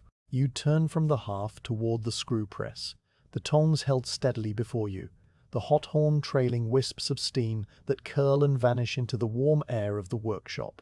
The press waits in its corner, the massive oak frame dark and silent, the leather pressing boards already laid in place in the bed from your earlier preparation, their surfaces smooth and dark where past horn sheets have left their ghost. You approach the press with the same unhurried pace that has governed the entire morning, every step a quiet beat in the rhythm of the day. You stop beside the press and look down at the lower leather board, A thick slab of cowhide stretched over an oak plank, its surface worn to a soft, swede-like texture from years of service. The board is slightly warm to the touch, having absorbed the ambient heat of the workshop, and it carries the faint, pleasant smell of old tallow and heated horn. You lower the hot horn onto the center of this board, releasing the tongs slowly, so that the horn settles into place without rolling, its softened curve nestling against the leather. The horn is now pliable, yielding under its own weight in a way that fresh cold horn never would, and you can see the faint milky bloom of the heated material beginning to cool and cloud as the steam rises away. You must work promptly now, for the horn stiffens as it cools, but there is promptness without haste, a measured efficiency that has no need of hurry. You set the tongs aside, propping them against the press frame where they will be close at hand, and you turn to the stack of upper pressing boards that lean against the wall. You select one and lift it, the wood backing solid and the leather face smooth and dark, and you lower it over the horn so that the horn is sandwiched between two layers of leather like a leaf pressed in a book. You align the board carefully, making sure that it sits squarely over the lower board, that the horn is fully covered with no edge exposed. Then you step back and place both hands on the great wooden cross handle of the press, the wood worn to a silky polish where countless palms have gripped it over the decades. The handle is as thick as your wrist, its ends rounded smooth, and it feels cool and solid against your fingers. You begin to turn the handle, and the iron screw above your head engages with a low musical hum, the tallow-slick threads rotating in their wooden nut. The upper board descends slowly, the press mechanism converting the circular motion of your hands into a steady vertical pressure that is both gentle and immense. The leather boards come together, and you feel the first resistance as they meet the horn, a slight spongy give that tells you the material is still soft and pliable. You continue turning, your hands moving in a slow, steady rhythm, each half-turn a deliberate, measured movement. The wooden threads sing their quiet song, a sound that is part creak, part hum, a deep, resonant note that fills the corner of the workshop. You pause after each full turn to let the horn settle, allowing the material to spread under the pressure rather than forcing it all at once. This pause is tiny, no more than a slow breath in and out, and then you resume the turning. The horn flattens gradually between the leather boards, its round, hollow shape transforming into a sheet of even thickness. You can feel the progress through the handle, the resistance changing as the horn yields, the material spreading outward in a slow, invisible migration. The leather boards creak softly as they compress, and a thin bead of moisture escapes from the seams. Clear water mixed with the faint milky residue of the horn, and it trickles down the side of the press to gather on the brick floor. You pay this no attention, your focus entirely on the handle, on the steady, even pressure you are applying. You turn until the upper board meets the guide pegs, the small oak dowels set into the bed that mark the proper thickness for a comb blank. The handle stops firmly, and you feel the satisfying solidity of the press fully engaged. You leave the horn in the press now, the pressure held constant by the massive iron screw, and you step back to let the material cool and stiffen into its new, flattened form. The heat from the horn transfers slowly into the leather and the wood and the iron, and the air around the press grows slightly warmer for a time, carrying the rich organic scent of the cooling horn. You stand beside the press, your hands resting at your sides, your breathing slow and even, and you count the passing moments, not with numbers, but with the gradual fading of the steam from the press bed. The horn sheet inside will cool slowly, held flat by the unrelenting grip of the screw, and by the time you release it, the material will have set into a rigid, smooth slab, the memory of its original curve erased. This is the quiet miracle of the craft, the transformation of a hollow tube into a solid plane, and it happens without fanfare, without any sound louder than the soft settling of cooling horn. While the first horn cools, you turn back to the cauldron, where the water still rolls at a steady boil, the steam rising in its thick, unwavering column. You take up the tongs and peer through the vapor to select the next horn for pressing. The dark, twisted horn that you noted earlier as being especially soft catches your eye, and you fish it out with the tongs, lifting it dripping from the water. Its surface is a deep, glossy mahogany now, and the spiral that was so pronounced when it was cold has relaxed into a looser, gentler curve. You carry it to the press, where you have a second set of leather boards waiting on a low table beside the press frame, a duplicate of the first set that allows you to rotate your work without waiting for a single pair of boards to cool completely. You lay this horn on the fresh lower board, position it with a nudge of the tongs so that its curve arches upward, and cover it with the matching upper board. Then you slide the entire sandwich onto the floor beside the press, ready to go in as soon as the first horn is released. The first horn has now cooled enough.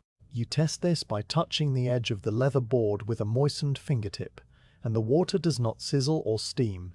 The board is warm but no longer hot. You place both hands on the press handle and reverse your earlier motion, turning the handle the other way with the same slow, steady rhythm.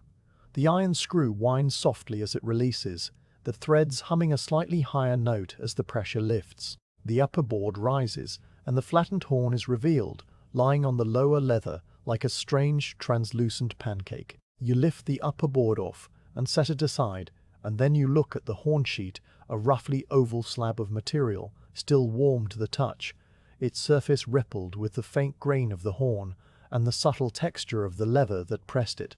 The color is a warm, even amber, darker at the center where the horn was thickest, fading to a pale honey tone at the edges.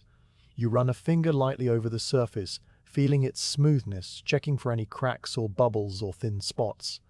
The sheet is perfect, solid, and even, ready for the next stage of cutting. You lift the flattened horn from the press, the sheet still slightly flexible as it comes off the warm leather, and you carry it to the drying rack that stands against the wall near the window. The rack is a simple wooden frame with several slatted shelves, each shelf lined with a piece of clean linen. You lay the horn sheet on the top shelf where the air from the window will flow over it and complete the cooling and hardening. The sheet settles onto the linen with a soft rustle, its edges curling ever so slightly as the last of the heat leaves it. You smooth it flat with a gentle press of your palm, and then you leave it to its slow final set. Now you return to the press and load the second horn sandwich onto the bed, sliding the leather boards into position. You turn the handle again, the threads humming, the pressure building, and you repeat every motion exactly as before.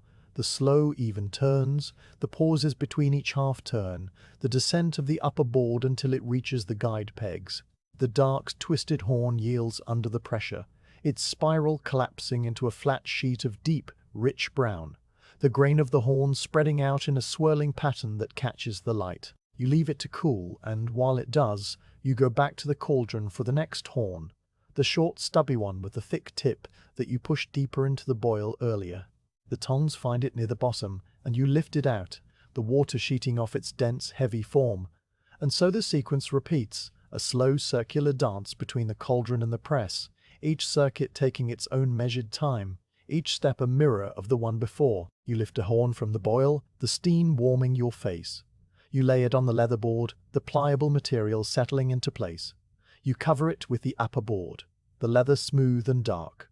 You slide the sandwich under the press, the oak frame solid and waiting. You turn the handle, the screw humming its deep, familiar note. You pause between turns, the horn spreading invisibly. You leave it to cool, the heat dissipating into the air. You release the crot, the recede creature riff of the better fatigue. Each of these actions flows into the next without seam or urgency, a continuous, gentle river of motion that carries you through the afternoon. The pile of horns in the cauldron diminishes with each trip, the remaining ones shifting in the boiling water as the space around them increases. You note the changing landscape of the cauldron, the way the horns move and settle, and you adjust your tong work accordingly, reaching deeper for the last few pieces. The fire in the hearth continues to burn with its steady, deep glow, and you add another log when the flames begin to thin, a small split round of birch that catches quickly and restores the heat. The steam never stops rising, and the workshop air remains thick and warm, smelling of horn and water and wood smoke, a rich, layered scent that you breathe without thought. The pressing of each horn is its own small story, a brief, quiet narrative of material and heat and pressure. Some horns flatten with a smooth, even spread, their material yielding in a perfect circular bloom. Others resist slightly, their denser fibers requiring an extra quarter turn of the handle, a slightly longer pause between turns. The horn with the flat spot behaves well, its thinned area spreading without tearing, and you feel a small inward nod of satisfaction as you release it from the press and see the flawless sheet. The stubby, thick-tipped horn proves to be the most stubborn, its dense mass taking the longest to soften and demanding the most pressure to flatten, but it yields in the end, as all horns do, and its sheet is the thickest of the batch. A substantial slab that will make a fine, heavy shoehorn. You handle each horn with the same care, the same attention, the same quiet respect for the material that was once part of a living animal. When the last horn has been lifted from the cauldron and pressed and carried to the drying rack, you stand for a moment in the sudden stillness, the tongs hanging loose in your hand. The cauldron is empty now, nothing but the boiling water still churning, the fire still blazing beneath it. The drying rack holds the full yield of the batch, a silent congregation of horn sheets in varied shades of amber and brown and near black, each one a little different, each one ready to become something useful. You walk to the rack and look at them, your eyes moving from sheet to sheet, noting the grain patterns, the variations in thickness, the subtle curves that remain at the very edges where the horn resisted the press just enough to hold a ghost of its original shape. You are satisfied. A quiet, deep satisfaction that has nothing to do with pride and everything to do with the simple knowledge that the work was done properly. You hang the tongs on their hook by the hearth, and then turn your attention to the press itself. You wipe the leather boards clean with a dry rag, removing any moisture or residue that might have accumulated. The boards are still warm, their surfaces darkened, and you set them aside to cool completely before you stack them for the next use. You inspect the iron screw looking for any signs of wear or rust, finding none, and you give the threads a fresh smear of tallow from the earthenware pot, working it in with your fingertip until the metal gleams with a soft, greasy sheen. The press is now ready for the next batch of horns whenever that may come, and you leave it with the handle aligned straight, the upper board raised, the bed clean and bare. The drying rack catches the light from the window, and you notice that the sun has shifted well into the afternoon, the golden rectangle now climbing the far wall, much higher than it was when you began the pressing. You walk to the window and wipe the fogged glass with a corner of your sleeve, clearing a small porthole through which you can see the yard. The world outside is bright and calm, the pump casting a long shadow across the packed earth. The sparrows return to their dust bath. You blink at the brightness, your eyes accustomed to the dim, steamy interior, and then you turn back to the workshop, letting the outside world recede once more. The first stage of the day is truly done.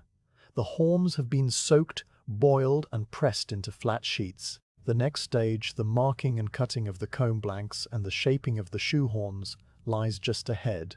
But for this moment, you allow yourself a pause, a small island of stillness between the pressing and the cutting, while the horn sheets cool and harden and the workshop settles into its afternoon quiet. The horn sheets have rested on the drying rack long enough now, their surfaces cool to the temperature of the room, their shapes fixed into flat, rigid slabs that hold only the faintest memory of the curves they once possessed. You walk to the rack and stand before it, your eyes moving slowly across the collection of sheets you have pressed throughout the afternoon. Each one is different, some pale as weak tea, others deep brown like polished walnut, a few streaked with smoky bands of grey and amber, where the original horn carried its natural markings.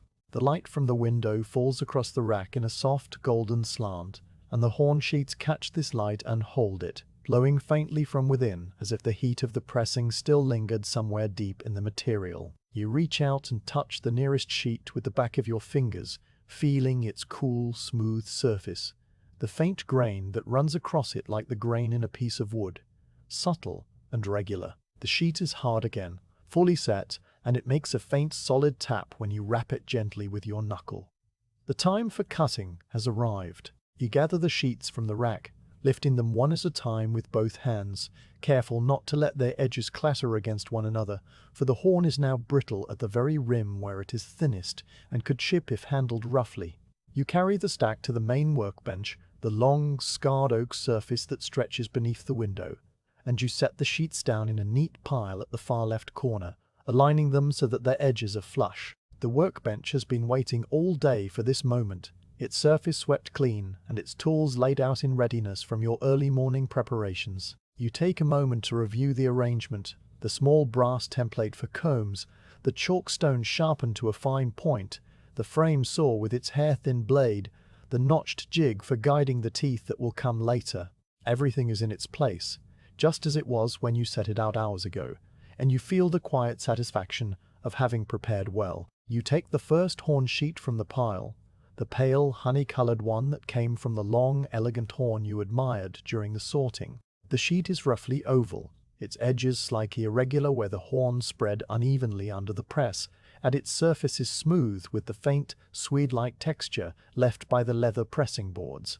You hold it up to the light for a moment, turning it this way and that, observing how the translucence varies across the surface, thicker and more opaque at the center, thinner and almost clear at the very edges. The sheet will make a fine comb, a lady's comb with a high, arched back, and you can already see the shape hidden within it, the way a sculptor might see a figure waiting inside a block of marble.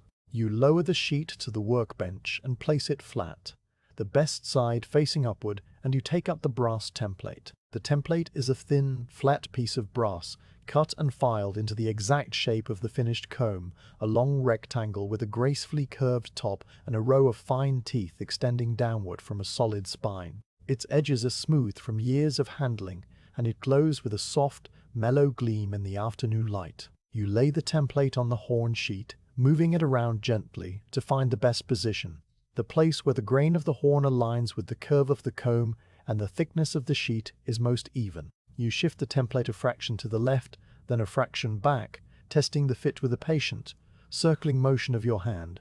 When you are satisfied, you hold the template firmly in place with the fingertips of your left hand, pressing down just enough to keep it from sliding, and you reach for the chalkstone with your right. The chalkstone is a small triangular piece of natural chalk, white and soft, its point sharpened to a needle-fine tip by rubbing it against a scrap of sandpaper that you keep in a little dish on the bench. You take it between your thumb and forefinger and begin to trace the outline of the template onto the horn, drawing the chalk point slowly around the brass edge. The line appears as a thin, white trail on the amber surface, crisp and clear. You draw the long, straight line of the comb's back, the gentle curve at the top, the descending line of the teeth, and the straight edge of the bottom, your hand moving with a slow, steady confidence that requires no hesitation. The chalk makes a soft, scratching sound against the horn, barely audible, and a faint dusting of white powder falls onto the bench around the template. You complete the outline and lift the template away, leaving behind a perfect, ghostly drawing of the comb that will soon emerge. You inspect the outline, bending close to the bench so that your eyes are only a handspan from the horn. The line is continuous and smooth, with no gaps or wobbles. The shape is well positioned, the grain of the horn running lengthwise along the comb's spine where it will provide the greatest strength. Satisfied, you set the chalkstone down and take up the frame saw, a tool that consists of a thin, flexible blade stretched taut within a rectangular wooden frame. The blade is as narrow as a thread and lined with tiny, sharp teeth that you filed yourself many weeks ago. Each tooth set at a precise angle to cut through horn without binding or chipping. You test the tension of the blade by plucking it with your thumb, and it gives a high, thin ping that fades quickly in the quiet room. The saw is ready, and so are you. You position the horn sheet at the edge of the workbench, the chalk outline facing upward, and you clamp it lightly in place with a small wooden hand clamp that grips the far edge of the sheet without obscuring the line. You take the saw in your right hand, your fingers curling around the wooden grip, your thumb resting along the frame for stability. You set the blade against the very start of the chalk line, at the top of the curved back, and you begin to cut. The first stroke is a gentle downward pull, the teeth engaging the horn with a soft, rasping whisper, and a tiny curl of pale dust rises from the kerf. You pull the saw back up and then down again, finding the rhythm that suits this particular material on this particular day, a rhythm that is neither fast nor slow, but steady and deliberate, like the rocking of a cradle. The saw blade moves through the horn with a sound that is quiet and repetitive, a soft rhythmic clicking that fills the space around the workbench with its gentle insect-like song. Each stroke cuts a little deeper, the curve growing into a thin, dark line that follows the chalk path with faithful precision. Your arm moves from the shoulder, your wrist locked in place, the motion smooth and efficient, guided by years of practice rather than conscious thought. You pause once to blow the horn dust from the cut, a fine white powder that puffs away in a little cloud and settles on the bench, and then you resume the sawing. The saw follows the curve of the comb's back, your hand turning the blade slightly with each stroke to trace the arc, and the movement is so practiced that the curve comes out as smooth as if it were drawn with a compass. When you reach the bottom of the first side, you stop and unclamp the sheet, rotating it so that the uncut portion of the outline faces you. You reposition the clamp and resume sawing, working your way along the straight line of the teeth, then up the other side of the back to complete the circuit. The cut is continuous, the blade never binding, the wasted material falling away in thin, translucent curls that gather on the bench like strange, brittle petals. Finally, the saw returns to its starting point, and the comb blank separates from the surrounding horn with a soft, final click. The blank is now a distinct, individual object, lying on the bench within a halo of chalk dust and horn shavings, its shape rough but recognizable, a ghost of the comb it will become. You set the saw down and lift the blank, holding it by the edges, turning it over to examine the cut. The edges are slightly rough, as expected, but the shape is true, and there are no cracks or flaws. You set the blank on a clean linen cloth at the right side of the bench, the beginning of a new pile, and you brush the waste scraps into a small basket that sits at your feet. The next sheet awaits, a darker, mahogany-colored piece that came from the twisted horn you pressed second. You take it from the pile and hold it up to the light, noting the swirling grain that runs through it like the grain in a piece of burled wood. This sheet will become a wider comb, a grooming comb with coarser teeth, and you select a different template from the collection that hangs on a hook above the bench.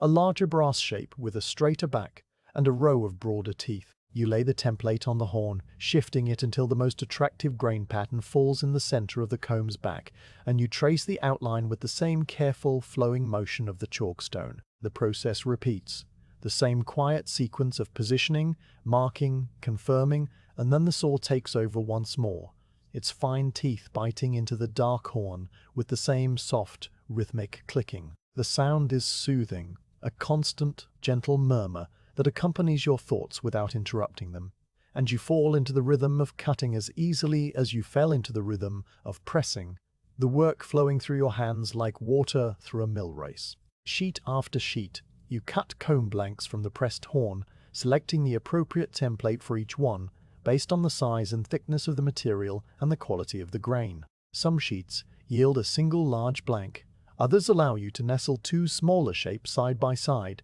the chalk outlines lying parallel on the horn like two fish swimming in formation. You trace each outline with the same attention, cutting along the lines with the same steady saw strokes, and the pile of blanks on the linen cloth grows steadily, while the pile of waste scraps in the basket rises to meet it. The waste is not truly waste, of course. The larger offcuts will be saved for buttons and toggles and the small, rounded tips that cap the ends of knife handles, but that is work for another day, and for now, the scraps simply go into the basket to be sorted later. You pause in your cutting to sweep the bench clean with the goose wing whisk, the soft feathers brushing the horn dust into a neat pile that you then tip into the basket. The dust is fine and pale, and it puffs up in a small cloud as it falls, catching the light and shimmering before settling among the offcuts. You wipe the bench surface with a dry rag to remove any remaining grit that might scratch the next sheet, and then you resume the work, taking up a new horn sheet, this one a pale grey with bands of amber running through it like the strata in a cliff face. The sheet is slightly thinner than the others, having come from the horn with the flat spot, and you handle it with a little extra care, knowing that the material is more delicate. You cut a small fine-toothed comb from the thickest part of the sheet, positioning the template so that the thin area falls outside the outline entirely, and the saw blade moves through the horn with an even softer sound, a whisper rather than a click, as if the material itself knows to be quiet. The afternoon light continues its slow migration across the workshop, the golden rectangle from the window now climbing the far wall and beginning to thin and pale as the sun sinks toward the rooftops. The fire in the hearth has burned low again, the last oak log reduced to a bed of glowing coals that throw a deep, ruddy light and the air in the room has cooled slightly. The steam from the cauldron long since dissipated. The cauldron itself still holds its hot water, the surface now still and dark, a faint shimmer of heat still rising from it in lazy, invisible waves. The workshop smells of cut horn now, a dry, slightly dusty scent that overlays the deeper, older smells of wood smoke and tallow. And this new scent is the smell of progress, of the day moving from one stage to the next. You take the last horn sheet from the pile, the thick, dense one from the stubby horn that resisted the press so stubbornly. This sheet is too heavy for a comb, its material better suited to a shoehorn, and you set it aside at the far end of the bench where the shoehorn blanks will be shaped later. The comb cutting is now complete for this batch. The linen cloth covered with a neat arrangement of chalk-marked, rough-edge blanks that range in color from pale cream to deep walnut. You count them with a slow traveling glance, 12 comb blanks in all, each one a promise of the finished object it will become. The pile is orderly, the blanks arranged by size, and you feel a quiet sense of completion, the calm, unhurried satisfaction of a task carried through from beginning to end without haste or error. But the work is not yet finished, for the blanks must now be prepared for the tooth cutting that will come later in the day. You take up the first blank, the pale honey-colored one, and you carry it to the wooden vise that is mounted on the far end of the workbench. The vise is lined with felt, soft, grey felt that has been glued to the wooden jaws to protect the horn from marks, and you open it with a few turns of the wooden handle, the mechanism creaking softly. You place the comb blank between the jaws, aligning it so that the edge where the teeth will be cut faces upward, and you tighten the vise until the blank is held firmly, but not squeezed, the felt conforming to the slight irregularities of the cut edge. The blank stands upright now, a pale, translucent rectangle waiting for its final form. You reach for the small frame saw with the finest blade of all, the one reserved for cutting comb teeth, and you also take up the notched jig, a small wooden guide block that clamps onto the vise and provides a series of evenly spaced slots to guide the saw. You attach the jig to the vise, sliding it into position so that the first slot aligns with the very edge of the blank, and you tighten its little clamp with a twist of your fingers. Then you set the saw blade into the first slot and draw it gently downward, cutting the first tooth space with a single smooth stroke. The saw cuts through the horn easily, for the material is not thick at this edge, and the tooth takes shape with a quiet, decisive click. You lift the saw, move the jig one notch, and draw down again, the second tooth space falling into line beside the first. The rhythm establishes itself without effort. Lift, shift, draw down, lift, shift, draw down, a slow repeating pattern that is almost musical in its regularity. The teeth emerge one by one, a row of delicate, evenly spaced projections, and the comb slowly reveals its true nature under the patient guidance of your hands. You cut teeth for several of the blanks while the light is still good, your hands moving through the familiar sequence with a calm, meditative focus.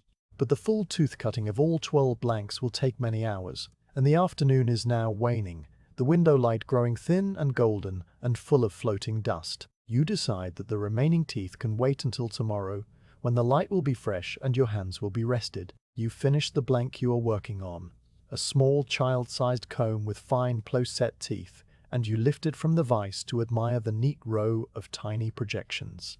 Then you loosen the vise, remove the jig, and set the tools down on the bench, wiping the fine horn dust from the blade with an oily rag. You gather all the partially cut blanks, along with those still waiting for teeth, and you arrange them on a clean linen cloth beside the finished ones from earlier. The cloth is spread over a small tray, and you carry the tray to the shelf where the work in progress will sit safely through the night, protected from dust and damp. You cover the tray with another cloth, tucking the edges under, and you step back, your hands finally still. The day's work has brought the horns from raw, curved tubes all the way to cut and shaped blanks, and the combs that will emerge tomorrow are already visible in outline, waiting just beneath the surface of the horn like butterflies inside their chrysalides. You stretch your arms above your head, feeling the pleasant ache in your shoulders and back, and you turn to the window to watch the last of the sun sink below the rooftops, knowing that the workshop will keep its treasures safe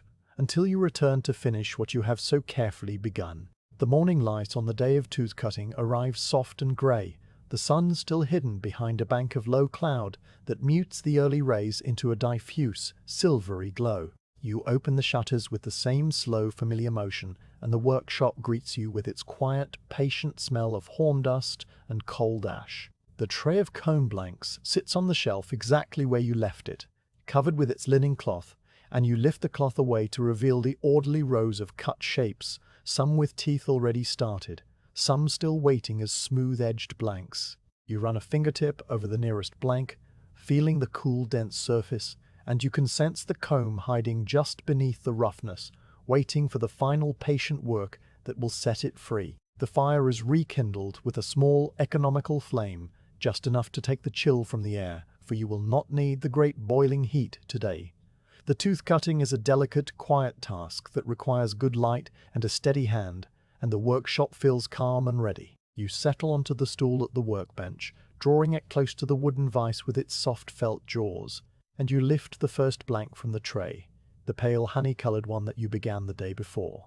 It already bears a dozen teeth at one end, the tiny projections standing in a neat, soldierly row, and the remaining length of the comb spine waits to be given its matching set. You fit the blank back into the vise, aligning it so that the uncut portion extends upward, and you tighten the jaws until the felt grips the horn firmly without marring it. The notch jig is already in place from yesterday, its wooden slot still aligned with the proper spacing, but you check it anyway, nudging it a fraction with your thumb until the first empty slot precisely matches where the next tooth should fall. The little saw with its hair-thin blade lies on the bench, and you pick it up, the wooden handle worn from your palm, the metal cool and bright. The tooth cutting resumes as if it had never paused, one smooth, steady stroke after another, the saw descending through the horn with a soft, rhythmic sigh. The process of cutting teeth is one of the most patient tasks in the entire craft, a slow, repetitive meditation that cannot be rushed. Each tooth is formed by removing a tiny sliver of material from between two future projections, and the spacing must be perfectly even or the comb will snag and pull when drawn through hair. Your hand moves with a rhythm that is almost automatic. Lift the saw clear of the cut, shift the jig one notch with a gentle push of your thumb, draw the saw down through the horn in a single fluid stroke that engages the teeth of the blade with the material in a quiet, rasping whisper. The sound repeats endlessly, a soft, regular pulse that fills the space around the bench like the heartbeat of the workshop. You do not count the teeth. You simply feel the progression, the slow creep of the jig along the edge of the blank, the gradual transformation of a solid strip into a row of delicate, evenly spaced tines. Each stroke removes a tiny curl of horn, so fine that it drifts in the air like a fragment of pale thread before settling on the bench, and you pause now and then to brush these curls away with a sweep of your thumb so they do not clog the saw blade. The saw blade itself requires occasional attention, for the fine teeth can become loaded with horn dust and lose their bite.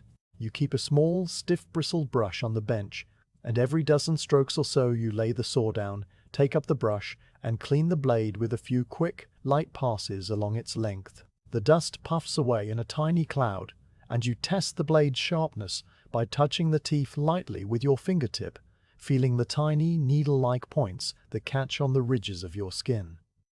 Satisfied, you lift the saw and resume the cutting, finding the rhythm again without hesitation. This small interruption becomes part of the larger rhythm, a brief, regular pause that marks the passage of the teeth as surely as the strokes themselves.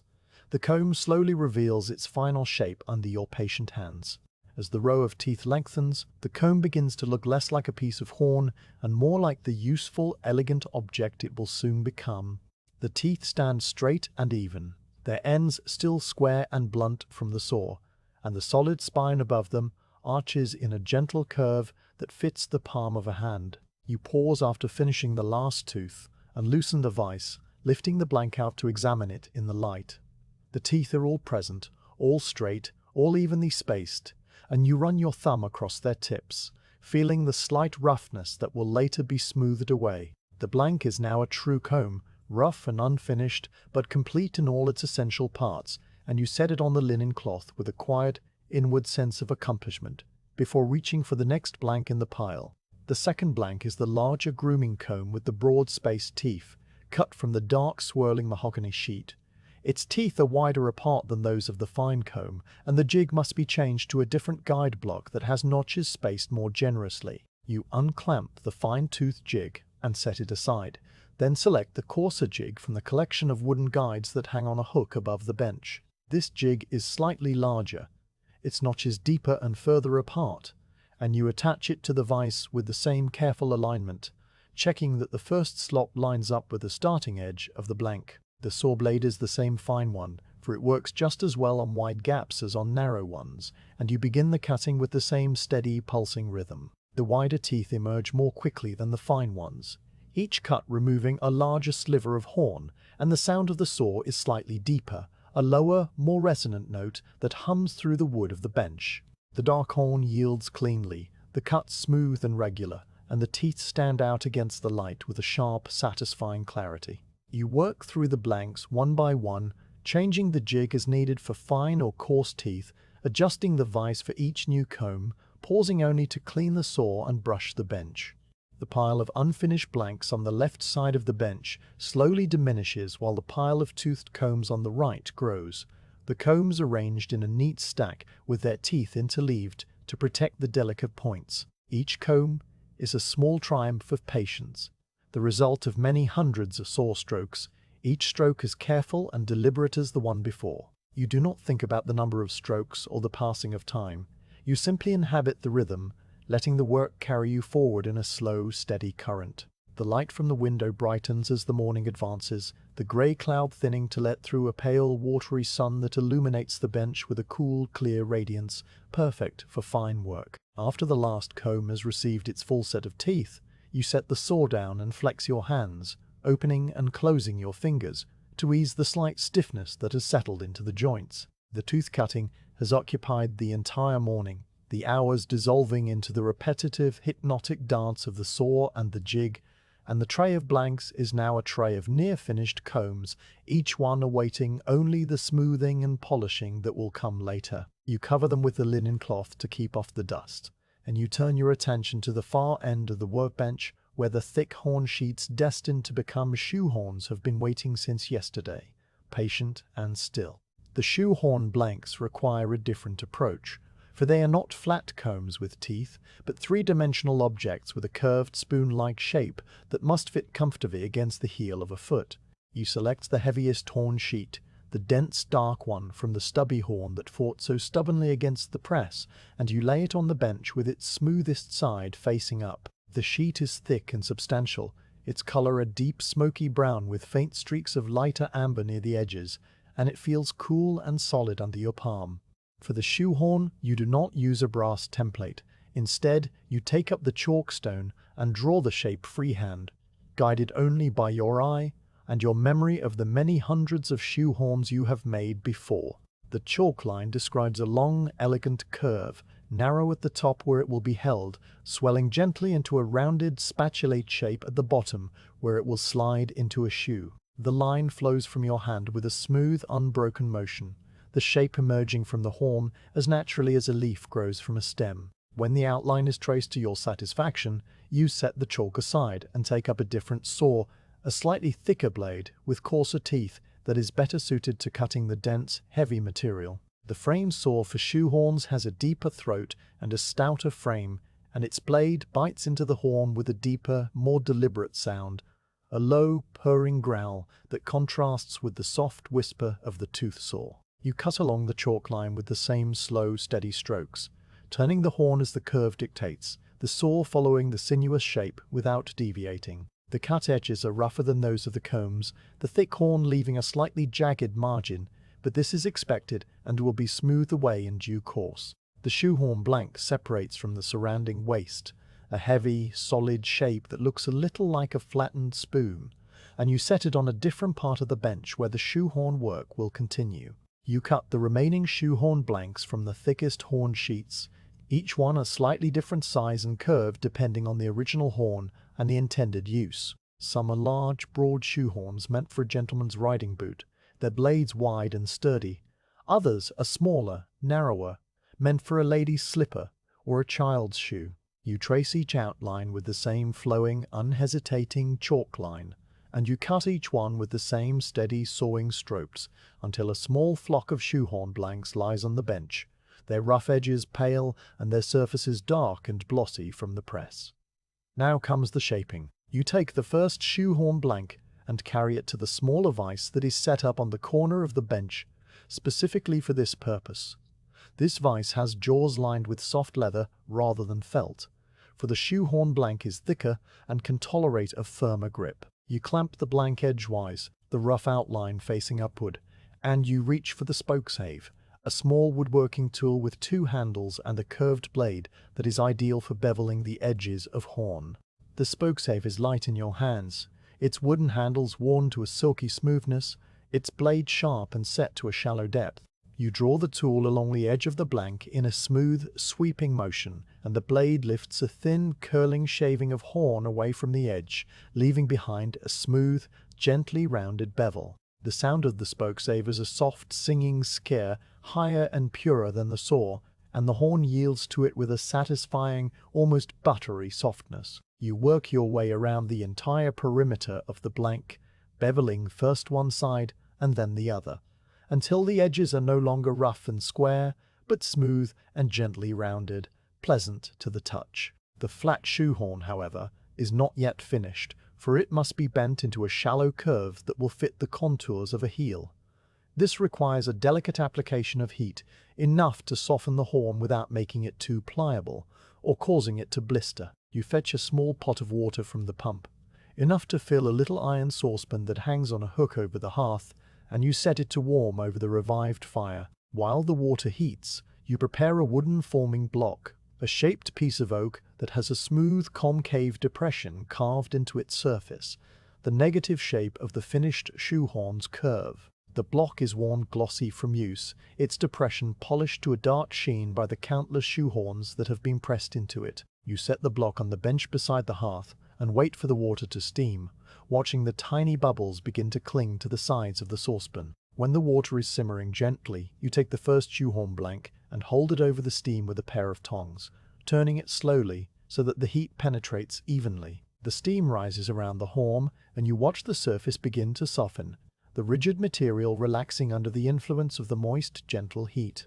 After a short time, you test the blank by pressing the tip against the edge of the bench, and it yields with a soft, rubbery flex, ready to be shaped. You carry it quickly to the forming block, lay it over the concave depression, and press it down with your hands, feeling the horn bend into the curve with a smooth, gradual give. You hold it there for a long, slow count.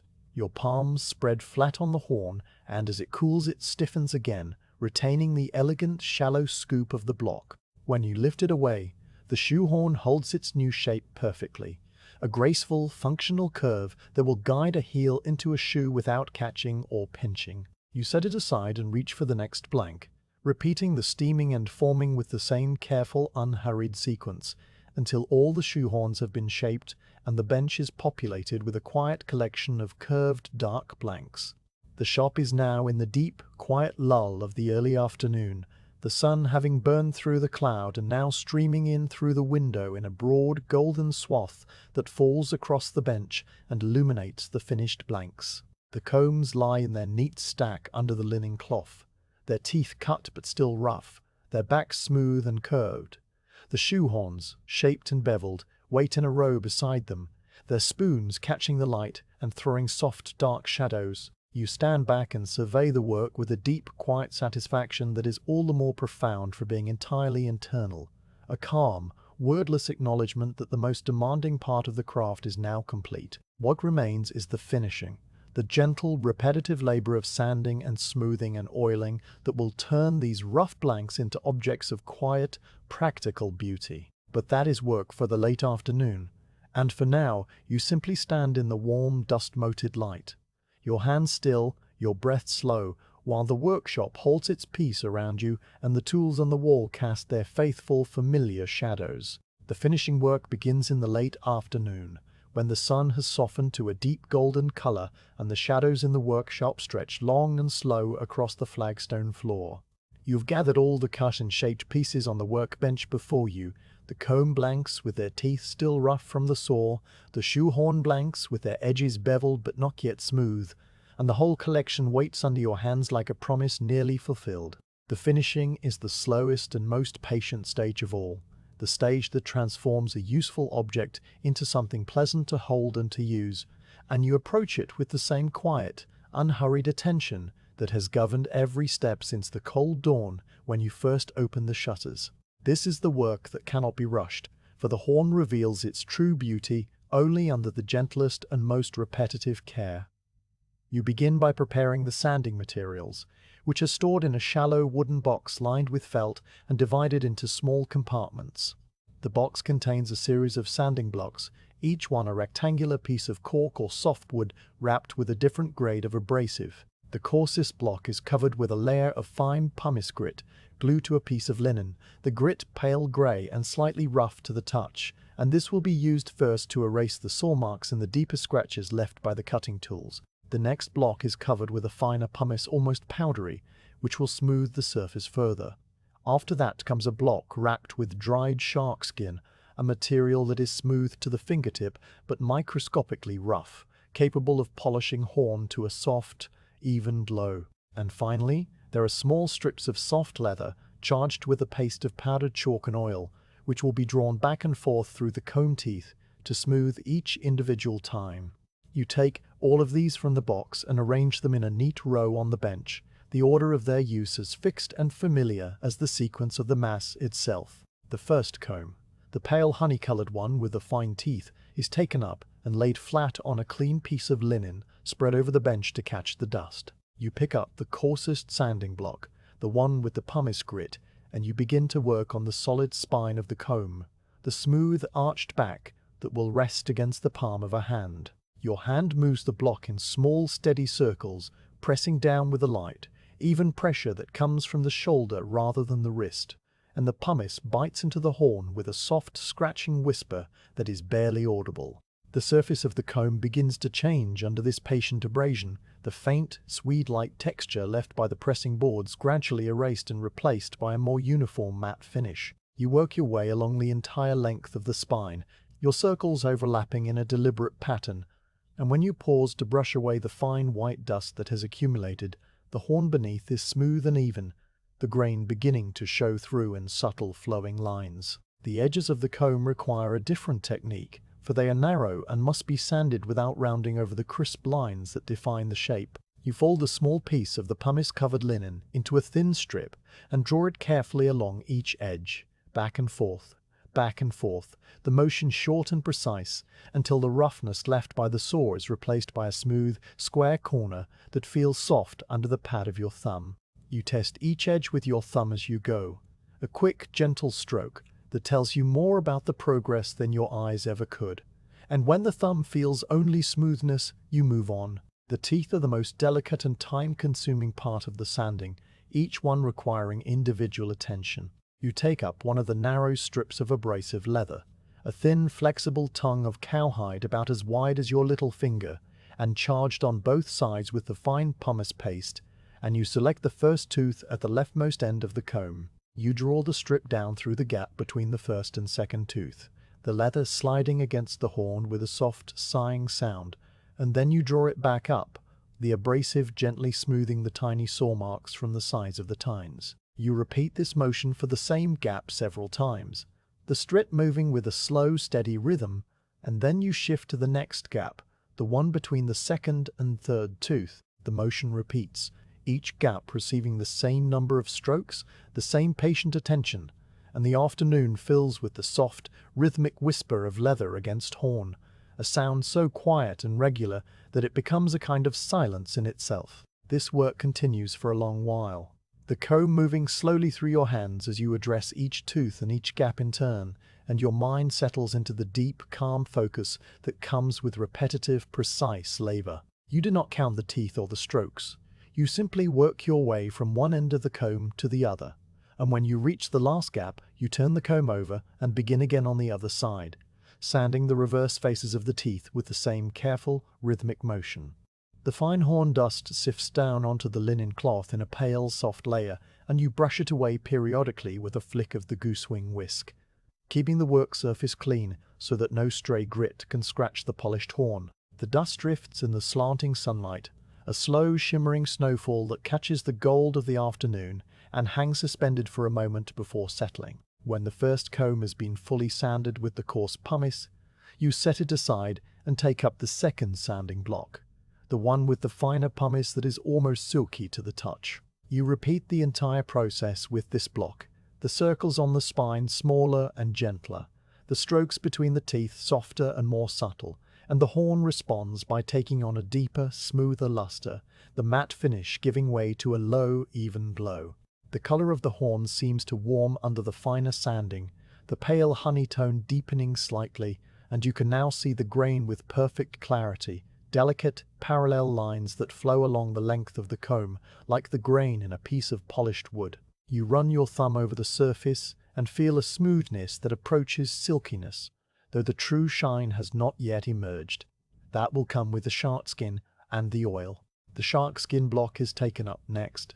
The skin grey and slightly pebbled, stretched tight over its cork backing and fastened with small brass tacks. The shark skin is the finest abrasive in the workshop, fine enough to polish horn to a gleaming, translucent finish without leaving scratches of its own, and you handle it with a particular care, knowing that its surface must be kept clean or it will lose its effectiveness. You work the shark skin over the comb's spine in long, sweeping strokes rather than circles, moving from the base of the teeth up to the curved top in a single, fluid motion that leaves behind a subtle, glowing trail. The sound of the shark skin is different from the pumice, a very faint, high-pitched whisper that is almost at the edge of hearing, and the horn responds by beginning to gleam, the light from the window catching on the surface and reflecting back in a soft, warm shimmer.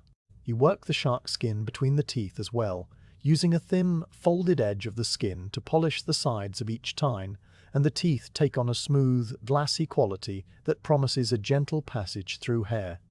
Now the comb is ready for the oil and the final polish. You take up a small earthenware pot that sits on a shelf above the bench, and you remove the lid to reveal a pool of sweet almond oil, pale gold and faintly fragrant with a soft, nutty scent. You dip a clean linen rag into the oil, just enough to moisten the cloth without soaking it, and you begin to rub the oil into the surface of the comb with slow, circular motions of your fingertips. The horn drinks the oil eagerly, the liquid disappearing into the material and leaving behind a deep, rich luster that seems to come from within. The color of the comb intensifies dramatically under the oil, the pale honey becoming a glowing amber, and the grain lines darken into elegant flowing streaks that catch the light and hold it. You rub the oil into every surface, the spine, the edges, the teeth, even the tiny gaps between the tines, using a corner of the rag to work the oil into the narrowest spaces, and the whole comb begins to gleam with a warm, living light that transforms it utterly from the rough blank it was only an hour ago. The final polish is done with a soft, woolen cloth, a square of fine, closely woven wool that has been used for this purpose so many times that it is saturated with old oil and feels almost greasy to the touch. You wrap the cloth around the comb and buff it with a gentle, rhythmic motion, your hand moving in small circles and long, sweeping strokes, and the friction warms the oil slightly, helping it to set into the horn and achieve its deepest shine. The finished comb emerges from the wool with a gleam that is almost mirror-like, the surface so smooth that your fingertip glides over it without the slightest resistance, and you hold it up to the window light to admire the way the sun flows through the translucent horn and illuminates the grain from within. The comb is now complete, a quiet, beautiful object ready for its long life of service, and you set it on a clean sheepskin that you have laid out at the far end of the bench, a soft, white bed where the finished pieces will rest. The process repeats for each comb in turn, the same sequence of sanding, oiling, and polishing applied with the same patient, unwavering attention. Each comb has its own character, its own color and grain and weight, and each one responds slightly differently to the finishing. The dark mahogany comb takes a deeper, more somber shine, its grain swirling like smoke frozen in amber. The smaller child's comb, with its fine, close-set teeth, requires even more care during the tooth sanding, the gaps being so narrow that the leather strip must be worked with extra gentleness to avoid catching on the delicate tines. The broad grooming comb, with its wider teeth and heavier spine, takes the oil with a thirsty eagerness and polishes to a rich dark luster that seems to absorb the light rather than reflect it. You handle each comb as an individual, appreciating its differences, and by the time the last one is placed on the sheepskin, the white wool is covered with a silent gathering of gleaming, varied shapes that seem almost alive in the warm golden light. Now you turn your attention to the shoehorns, which have been waiting on their corner of the bench throughout the comb finishing. The shoehorns require a similar process, but with some adjustments for their different shape and thickness. The faces of the shoehorns, the broad, curved surfaces that will slide into shoes, are sanded with the same sequence of pumice blocks. The coarse, followed by the fine, the hand moving in long strokes that follow the curve of the spoon rather than in circles, for a circular motion might leave faint, swirling scratches on the broad, smooth surface. The edges, already beveled by the spokes are sanded with a folded strip of pumice linen until they are perfectly smooth and rounded, pleasant to the touch and unlikely to catch on the fabric of a stocking or the leather of a shoe. The curved underside of each shoehorn is sanded as well, though with a lighter touch, for this surface will not be seen and needs only enough smoothing to remove any roughness left by the forming block. The heating and bending have left the shoehorns with a slight residual tension in the material, and you can feel this as you sand, a tiny, springy liveliness that vibrates through the horn under the pressure of the abrasive. It is a pleasant sensation, a reminder that the horn was once a living part of a creature and you work with it rather than against it, allowing the shoehorn to flex slightly under your hands. When the sanding is complete and the surfaces are smooth and matte, you take up the oil rag and apply the sweet almond oil with the same slow, circular rubbing, working the oil into the broad faces and the curved backs and the narrow edges with a careful, thorough attention that leaves no dry spot. The dark, dense horn of the shoehorns drinks the oil more slowly than the lighter comb horn, but it does drink, and the color deepens from a smoky brown to a near black, with faint, lighter streaks that catch the light like distant lightning in a night sky.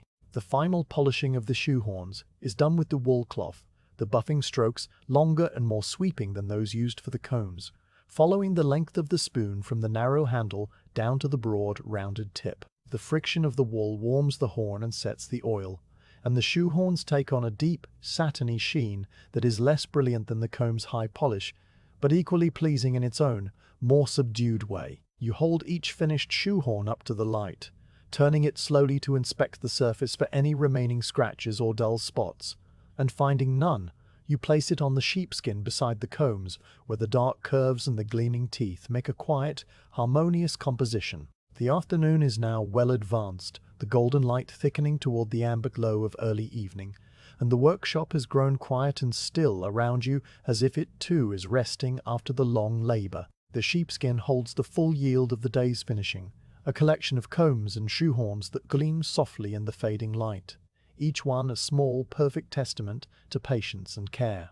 You stand before the bench and look at them for a long moment, your hands resting on the edge of the oak, your breath slow and deep. The smell of sweet almond oil mingles with the fainter sense of horn dust and wood smoke, a soft, pleasant fragrance that fills the workshop with the quiet satisfaction of work brought to its proper conclusion. You are tired, a good, deep tiredness that sits comfortably in your muscles, and you know that only one task remains, the gentle, methodical putting of the day to rest, the tidying and covering and closing that will leave the workshop ready for another morning. The day's work is done, and the workshop settles around you in the deep, amber stillness of early evening, the light through the window now thick and golden and full of drifting dust. The finished combs and shoehorns lie on the sheepskin in a quiet, gleaming row, their surfaces catching the last of the sun, and you stand for a long moment simply looking at them, your hands resting on the edge of the workbench, your breath slow and even. The satisfaction you feel is a quiet one, a calm, wordless sense of completion that does not demand to be spoken or even thought, and it fills the silence as gently as the warmth of the dying fire. But the day is not quite over. One final ritual remains, the careful, methodical putting of the workshop to rest so that it will be ready for the next morning when you return. You begin with the fire, the faithful companion that has burned since the cold dawn, heating the cauldron, softening the horns, warming your back through all the long hours of soaking and pressing and cutting. It has served its purpose, and now it must be allowed to fade. You take up the iron poker and kneel before the hearth, the flagstones hard under your knees, and you spread the remaining embers into a thin, even bed that covers the fire zone with a soft, pulsing glow. The largest log, the oak round that you added during the pressing, has burned down to a hollow shell of white ash laced with veins of red, and you tap it gently with the poker so that it collapses inward, the ash falling away and the last solid fragments crumbling into the coals. A tiny shower of sparks rises and fades, and the fire sighs, a soft, settling breath that seems to thank you for the day. You leave the embers arranged so that they will burn down slowly and safely, giving the last of their heat to the room, and by morning they will be nothing but cold ash, waiting for a new fire. The cauldron still hangs above the dying coals, its iron sides warm but no longer hot, and the water inside has cooled from a rolling boil to a tepid, still pool. You fetch the copper bucket and set it on the hearthstones, then use the large wooden ladle to dip into the cauldron, lifting the water out in careful, measured scoops and pouring it into the bucket. The water is cloudy, tinged a pale amber from the horn that boiled in it, and it smells faintly of the farmyard and the earth, a soft, organic scent that rises with the steam. You work steadily, the ladle rising and falling, until the bucket is full and the cauldron is empty, but for a thin, silty residue that clings to the iron bottom. You carry the bucket to the yard, the weight pulling at your arm, and you empty it slowly into the stone drain that runs along the base of the wall, the water gurgling away into the darkness beneath the cobbles with a low, liquid sound that soon fades into silence. The drain carries the last trace of the day's labor away, and the yard is left clean and quiet under the darkening sky. Back inside, you use a dry rag to wipe the inside of the cauldron, removing the silt and any stray bits of horn debris that might have settled there.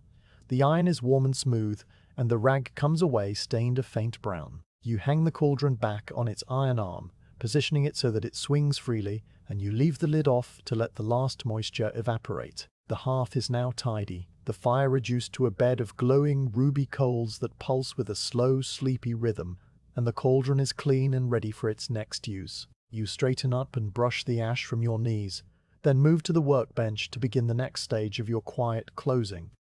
The tools must be cleaned.